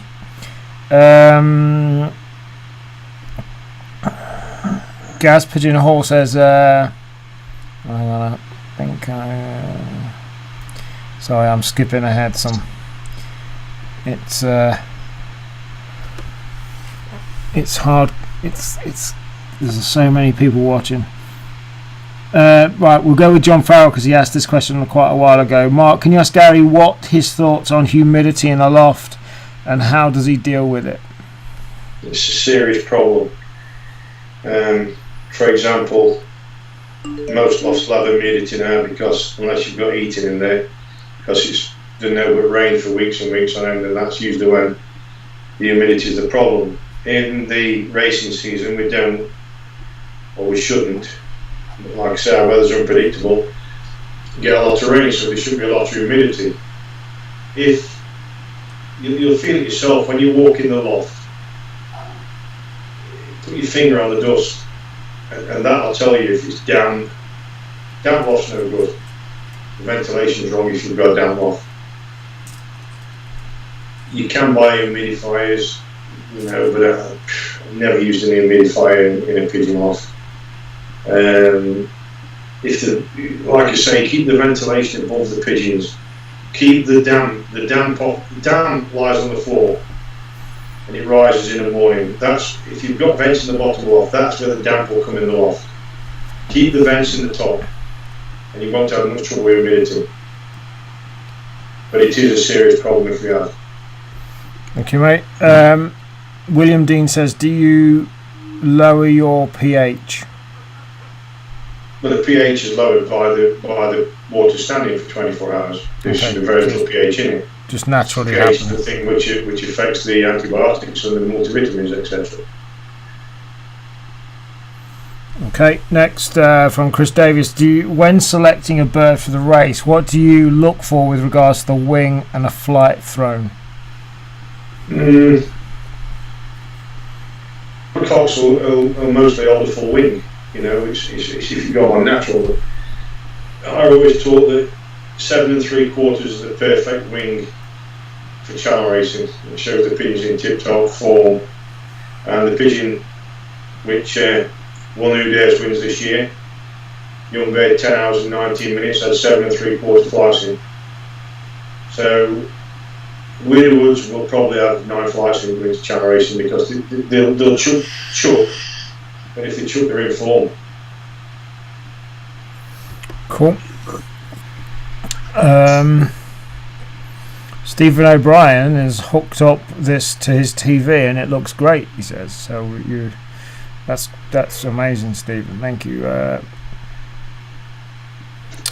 Dennis Fern says his pigeons used to disappear for an hour and a half with no training. That's because the ops chasing them.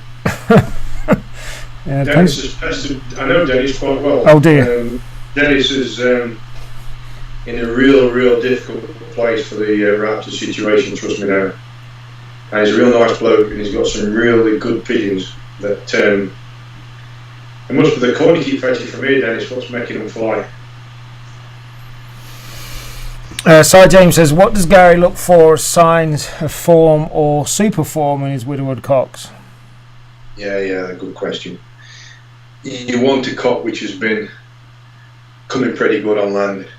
I'm talking now about producing one for a federation special race or sending one to national. If it's been performing pretty good on land, it's telling you it's more or less right. Plenty of down, feathers in the nest box, pigeon looking busy, it'll stand out, handling, you know, but mostly it's been performing pretty good on land. Be careful not to get up to peak too quick. Cool. Not a question, but a comment to me. Stephen Kelly said, "Wouldn't it be better if all the questions were with you, Mark, before the live show?" Just a thought. It would in theory, but in practice, Stephen, it just doesn't happen, mate. To be honest, because you know people start watching and they have questions and they react to stuff that Gary says. So yeah, in theory it would, but just wouldn't happen in practice. And normally, questions coming in on this new system is not a problem. I have a little window on my screen where all the questions are in one window and I can see them all and it's dead easy. But for some reason that hasn't happened tonight. So it is what it is. Right. Can you ask Gaz Pigeon Horses? Can you ask Gary what minerals and grit does he give? A multi-mix mineral, which most coal manufacturers now produce, and all I do is I chuck a bit on the floor, an handful on the floor. Probably on if they're on medication, they don't get any. But if they're not on medication, they'll just get an handful chucked on the floor, a small handful chucked on the floor on a Monday and Tuesday. That's it. But it's always a multi-mix, which has got everything in. You've got to be careful with grit. They're not eating the grit and they should go in the corn. Thank you. We've got so many people tuning in still and watching. Thank you for that. Stephen O'Brien says, if the breakfast mix is 10 straight bags of those mixes at 25 kilograms a bag, Gary must have tons left over after the programme. Carl Ford says, is that like the sneaky mix, Gary? It's similar. You know, the sneaky mix is similar to the red band. It's very nice to people it, and that's why they'll gobble it down. You know, so yeah, it's sneaky mix is good. Yeah. Stephen O'Brien says, has Gary been taking notes on the wings of each winner of the one-off race over the years, and what has been the most common in the winners? Yeah, I have actually, yeah. And also the time of year when the pigeons came into the loft. For example, the pigeon which won this year, 7 3/4, the pigeon which was second at 9 flights in. Year before, the pigeon which won at 8 flights in. Year before that, when Tad won his bird had a full wing. The year that 2016, our last chance won it, it had 7 3/4 in. The 2015, we had 3 birds come together, and any one of them 3 could have won. 3 hens there were, if I remember right. And the guy from Jarrett from Northampton, we'd check around. And that pigeon, I can't remember what that had in, but no Cardale Lofts pigeon had 8 flights in. 2014 when Cookstown Sizzlers won it, with a blue hen, that had a full wing. So the way that we use the dark here, most pigeons go to the final with a minimum of 8 flights in. Or the 7 flights and 2/3 up on the 8th. You know, but most have minimum 8 / 7 3/4 in. We only have the birds on the dark for 6 weeks, remember. We don't put them on the dark right from them coming in the loft. They don't go on the dark till the clocks go forward. And they're only on it for 6 weeks. Okay.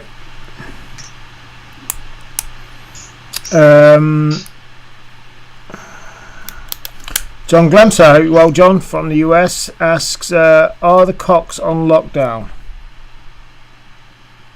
John's only just come in, I think. Can you elaborate more? So I understand. I'll ask John. Elaborate a little bit more, mate. I know you've only just come into the feed, but just elaborate the question, mate, and I'll come back to it. Still got lots of people joining, new people joining. Thank you for that. Right, we've not far caught up on questions now, so let's crack on. Those questions took a while to get through, which is all good. That's what we're here for. But we'll let you crack on, Gary, because we're approaching. Where are we at? We're about 2 hours. We want to get a pigeon now ready for a big race, don't we? Because that's what it's all about. We've done the normal club flying, land racing, sprinting, if you like. So as I said before, we've now selected, we'll say 3 or 4 pigeons to go to one of the national races from France.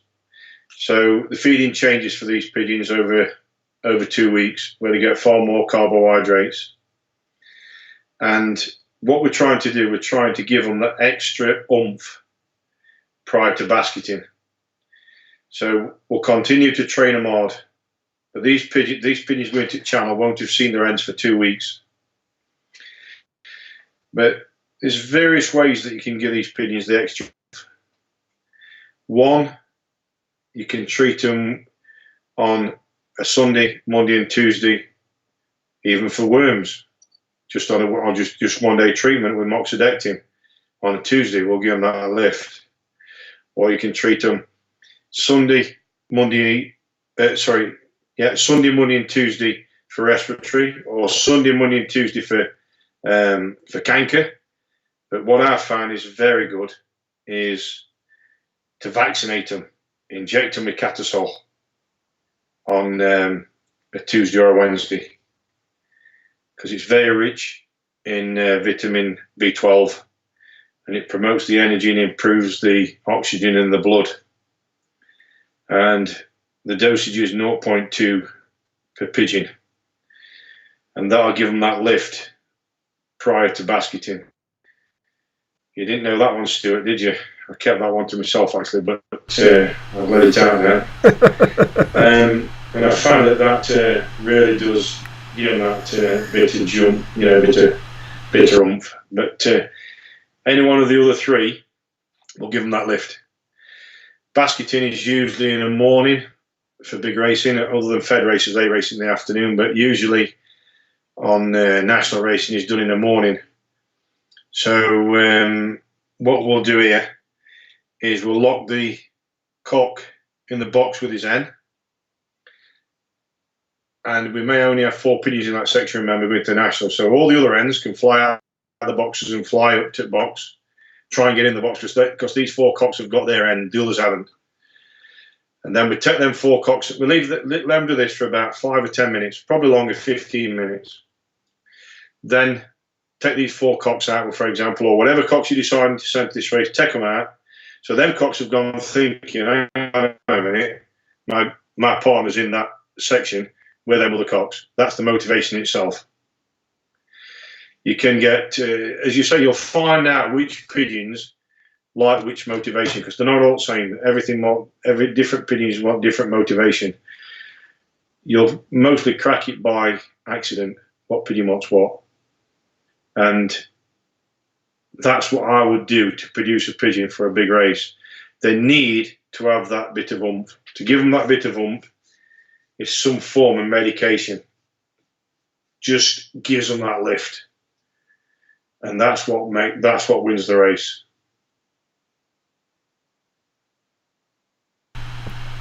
Cool.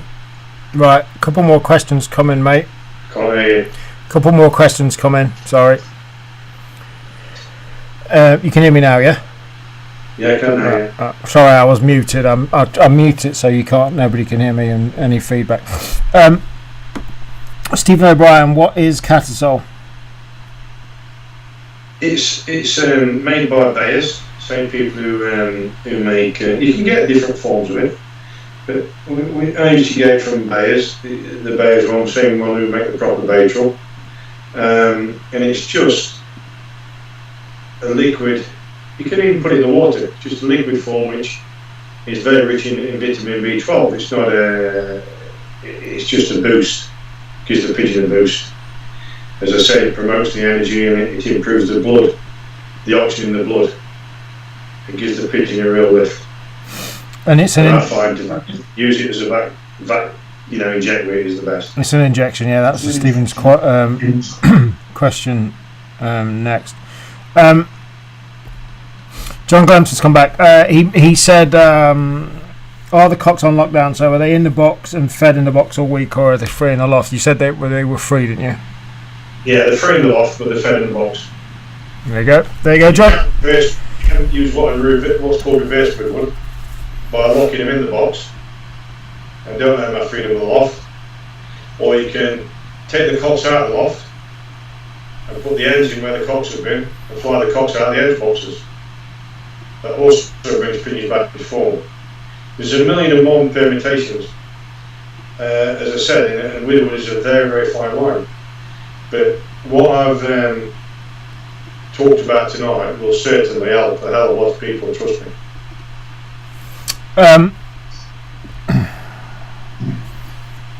When pairing up, do you put the light on or off? Thanks. From Dilshad Razoo. No, not in the widowhood section, no lights. In the stock sections, yeah. They get lights, but not in the widowhoods, no lights. Okay. How many times do you this is from Christian McCarthy. How many times do you use Catasol in the season? Many thanks.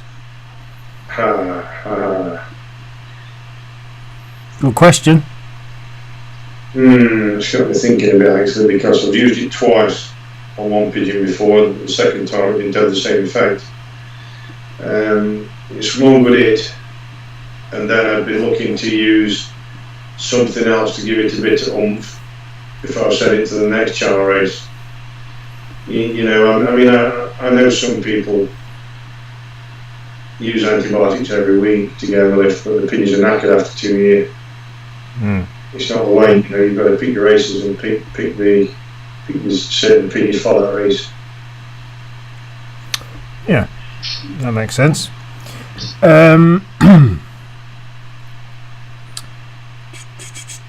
Jack Berry Pigeon says, do you look for a change in the widowhood cock's body on the day of basketing? For example, does their body blow?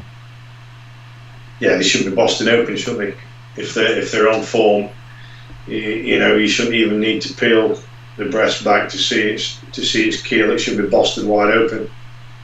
And especially this day and age, with the advanced corn, etc., that's on market, the hand of the pigeon will tell you if he's right or not. When you get over them, he'll be double the size he should be, and he'll be wide open on his keel. He'll be pink as never more. Cool.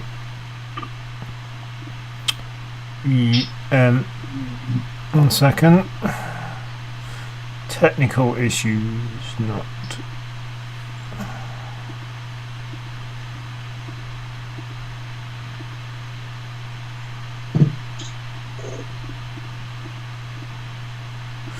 Right, next question is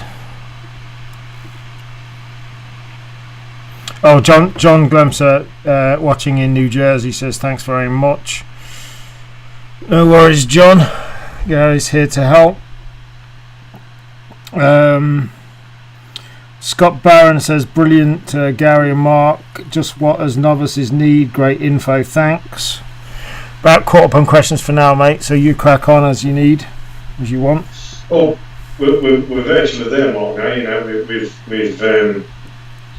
covered the sprint side of things. We've covered the distance side of things now, producing the pigeon to keep that on for the big race. There's not a great more that I can. No, well, absolutely. You've covered loads. I mean, repetitive each week, in 2 hours, you've covered the A to Z like we intended to, and you've got more to come as well. A very important question coming from Christian McCarthy. He said, hey Gary, is that the same can or did you get a fresh one in the break? Oh, that's why we had to have the break, so I could get a fresh one. I mean, it's Thursday working, it's just talking to a point, it's it's all been good, and I just hope that it does you guys out there some good, and I'm free a phone call any time if you get stuck, whatever. Don't hesitate to ask the questions. That's what I'm there for. Let's have you winning, but when you do win, just please say you heard it on RPI TV. Well, look, that's the thing. Well, real quickly, if you've got any more last minute questions, fire them in now. Let's give you another minute or so to fire them in. And while they're coming in, if any are coming in, I just want to say a couple of things. I want to say thank you to everybody. This has been a 2-hour show, and we've still got over 100 people watching 2 hours in. The replay of this will be up on every single platform, whatever you're watching it on now, wherever you're watching. We've got 90 plus people watching it on Facebook, which is obviously our biggest platform so far for RPI TV. We've got 9 people still watching it on YouTube, brand new platform for lives. Trust me, we will get the numbers up there over a period of time. So wherever you're watching it, the replay will be up pretty much within half an hour. So if you've missed anything, go back to wherever you're watching this live and you will be able to see the replay within about half an hour. Now, can't guarantee how long those replays will stay up, because some of you may know I've had some issues with that. But what we're about, what RPI TV Live is about, is getting this information out there. That's what it's here for. And what Gary kindly has offered to do, because like I said at the beginning, he no longer races. He no longer really has secrets to keep. And obviously, thank you to Gary, and we've had lots of people thanking him. But we're going to do a series of these. So this is the first of 4, I think it's going to be, Gary. Yeah. And tell people, just so they can be knowing, it's not going to happen yet, but tell people what the other 3 are going to be. Yeah, they're going to be, the next one we're going to do is racing ends on full widowhood. Then it's going to be racing young bears. It's going to be very similar to what we do at the Wildlife Pigeons here. And then the last one will be the general maintenance and keeping pigeons healthy through the close season to produce them for pairing up. Some will be pairing now. Some people have already paired now, but producing them and getting them healthy, ready for pairing up after racing. Okay. There we go. So that's what you've got to look forward to coming up. Right, we've got questions being fired in and comments, so let's get this wrapped up for tonight. Chris Bennett says, what days did the cocks get the hens on the lead up to the first race? Sunday and Tuesday. Sunday and Tuesday. Douglas Dobson says, why do you only put the young on dark for 6 weeks, and how many hours are they on the dark per day? We find that, bearing in mind our final race is very early, it's next year it's going to be the 30th, I think, of August, and 6 weeks is more than long enough for them to hold the flies. Bearing in mind we work these pigeons hard. They are trained. Not loft flow, they're trained once, twice a day. They'll only start to shoot the flies if they're locked in the loft for long periods of time and start chasing each for a bat. But we found that's more than enough, and the pigeons seem a lot better for it. I've tried it where we put them on the dark right from start and never got the same performance as we did using it just for 6 weeks. You dark the pigeons to suit yourself when we get the necessary hours, and we darken them off at 4 in the afternoon till 8 o'clock next morning. Okay. So what's that? 4, 4 is 12, 16 hours, isn't it? Yeah.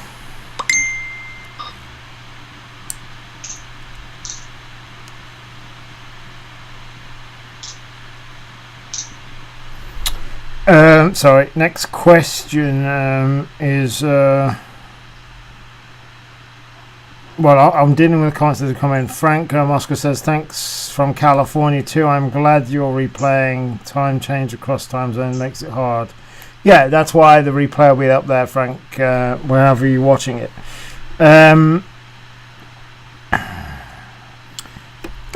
Excuse me. Susan Lamb says, what's the best pigeon you've ever raced, Gary? Jesus Christ. Whew. Well, let's change that a bit. I mean, I already know the answer. Golden Balls is the best pigeon we've ever had, never will have. Yeah, I know. Finzer was a terrific pigeon, unbelievable racing pigeon, racing machine, but never bred nothing. Rubbish in the stock loft. Pierre, as many people knew, was a phenomenal pigeon, but ate first as a yearling, twice first fed, topped the fed from Exeter, sent him to Exeter again, never saw him after that. You know, he's obviously dead, he was dead. He was a good pigeon, only had a short racing career. But I would have to say Golden Balls out and out. He did just race, he bred as well, and his children have gone on to breed national winners. I think it's 5 national winners now come from his children.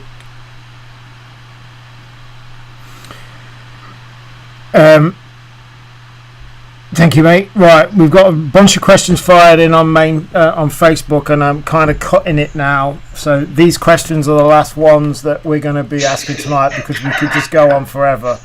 That's no offence to anybody, but if you've asked a question, these are your questions, and we're done for tonight because we're already over 2 hours in. So,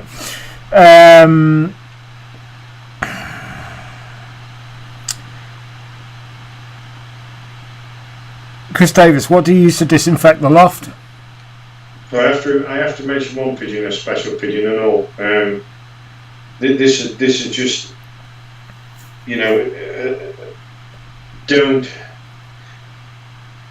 put any young birds if they make a mistake. Don't dispose of them, should I say. We had a pigeon called Spinner, and he disappeared at the first young bird race, and he came back at the last young bird race. And my dad, being my dad, says, I'll show you where that's going. I said, oh no, he's not. He's still got his racial bronco standing with no ETS, 95 pigeon you want. I said, we give him a chance next year. What a racing machine it turned out to be. Topped the fed 3 times in northeast winds, flying 20 miles further than the nearest club in the federation. So that's some feat to fly the last 20 miles on the road in a northeast wind, headwind. Everybody makes mistakes. To produce time and time again. Everybody makes mistakes, and young birds especially can. And there's an argument. I think my little logic says that, like, you know, some of those birds that you've had come back late, really late after race time into the Who Dares race. Actually, they've got a lot of experience just to get back, and it makes sense to me that the fact that they've got back, they're worth a chance. 2017, the winner knighted out the first 2 hotspot races. Came on the final northeast wind, 80 degrees, and won it. There you go. You see. That tells you all you need to know, doesn't it? So what do you use to disinfect the loft? Vercanes.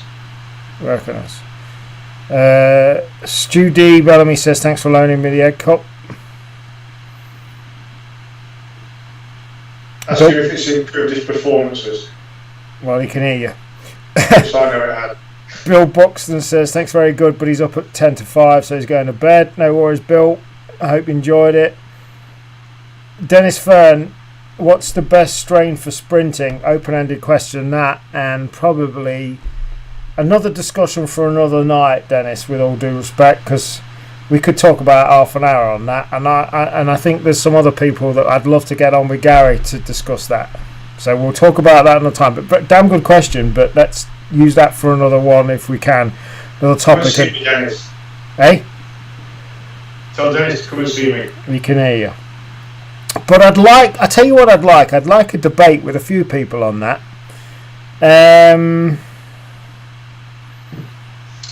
Christian McCarthy says, Gary, with antibiotics, do you use stuff for yeast after? Many thanks. Yeah, which we explained, fungal is a good product for botanicals. or microstatin or nystatin, just for 3 days. Paul Bomley says, thanks Gary. Stephen O'Brien says, let it run for another 2 hours. There's F-Oil on TV anyway. It might be alright for you, Stephen, but I've been up since 5 this morning, which is not like me at all. I WhatsApped Gary at 7 o'clock this morning saying, right, beat you up before you tonight, which is today, which is not very normal at all. All the joys of trying to get a Chinese visa. Stephen Kennedy says, you need to put this into a book form as soon as possible. Good idea, Stephen. Good idea. Sean Haig says, would the Sassart mix be the same as the breakfast mix? Cassart, you mean? Yeah, Cassart. Cassart mix. No, it's not, unfortunately. No, it's not. It's a good mix, mind you, but it's not the same. John Farrell, does Gary allow the cocks to breed a young bird at the end of the season? No, definitely not. Chris Davis, what oils does Gary use on the corn? We discussed that last time, but if you could just briefly run over that, mate, please. What oils? Did you say? Yeah. You've got Air, which is okay. You've got botanicals with the garlic in it. That oil's very, very good. Virtually any on the market out there. Okay. They're all as good as each other. You'll be damping the corn to put different products on. Greg O'Reilly says, great show, lads. 3 A4 pages of notes. Well done, Greg. That's epic note taking. Scott Barron, does Gary think this widowhood system is the best system over any other system? Yes. But cocks and hens on full widowhood. I'm not a fan of the roundabout, I'll be honest with you. But I like hens and cocks on full widowhood. I think, it's the dog bollocks, to be honest with you. Okay, Gary, have you ever tried the celibate system from Christian McCarthy? No, I haven't. So I can't really say anything about that because I've never tried it. Stephen O'Brien says, what should do the next show is about pairing up and pre-pairing. We'll see, Stephen. Makes sense, but we'll see what we can do. Stephen Kennedy says, I have a small team where I need to race both hens and cocks. What would be the best system?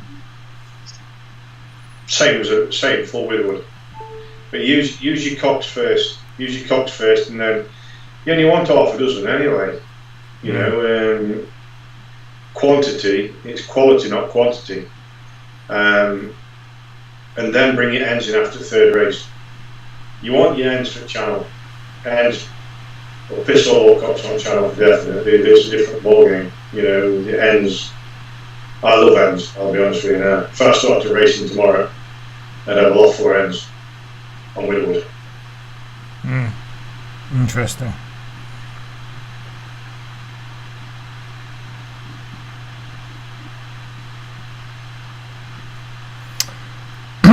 Pompey says, ask Gary if it's a myth that winner to winner breeds winners, and if that pigeon did not breed anything. If that pigeon did not breed anything. Well, you answer that. I mean, I've got an opinion on that based on what the brief stuff I've seen. Is that ultimately a winner to a winner? Winner to winner every time.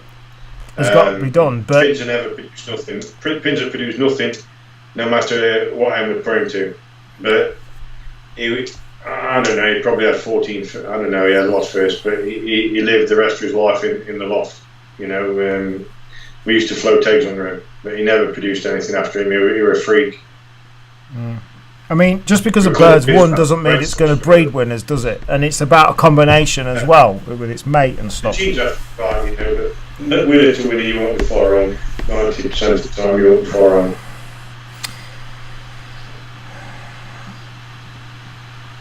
Is it true when using antibiotics, grit should always be taken away?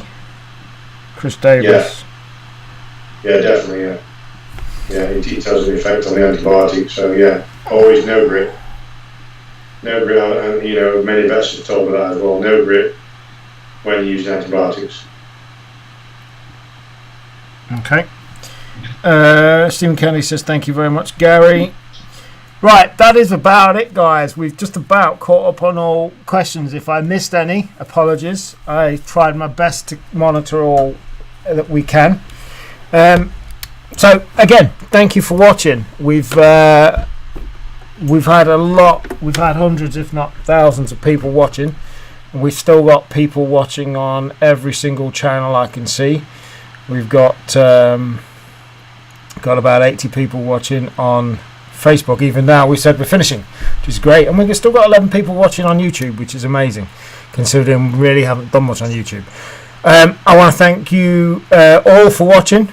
I hope you enjoyed it. I have been looking forward to this. Gary has as well, and I want to thank Gary for doing it as well. Cheers, mate. It's been great. Follow the system, guys. Trust me, follow the system down to a T. Yeah. You'll see.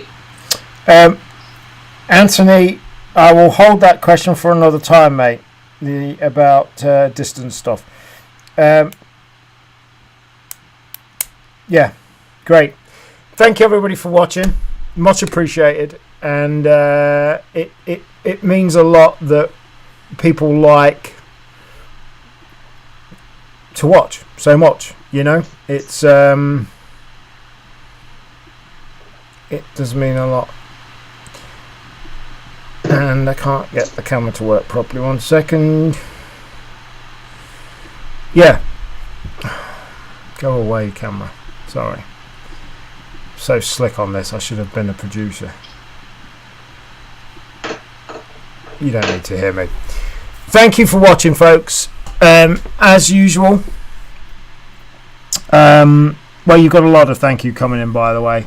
Just so you know, Gary. Lots and lots. Christian McCarthy says, well done, lads. Gary, go and finish the rest of them 12 cans. Great show again. Thank you, Mark and Gary. From Jeffrey Abel. Thanks, Gary. Gentleman Stephen O'Brien. Great show, Carl Ford. Scott Barron, legend Gary. Brilliant. Thank you, Mark and Gary. From Stephen Kennedy. Chris Davis, thanks as well. So again, thanks for watching. It's we're back 8 o'clock next week, and we'll see you then. And again, if you haven't watched it all, you can watch it on the replay. If you haven't yet shared it, we want to get this information out to as many people as possible. So do us a favour and share the replay, share this feed wherever you're watching it on. Again, thank you, Gary. Thanks very much. Much appreciated. We will catch you next week, 8 o'clock. And in the meantime, make sure you have liked Racing Pigeon International's page on Facebook. And also, if you haven't yet joined the group, the Racing Pigeon International group, go to facebook.com/groups/Racing Pigeon International. Thank you very much for watching. I'm going to go and get a drink as well. I'm sure Gary is as well. Have a good rest of your night. Be lucky and keep flying. Thanks a lot.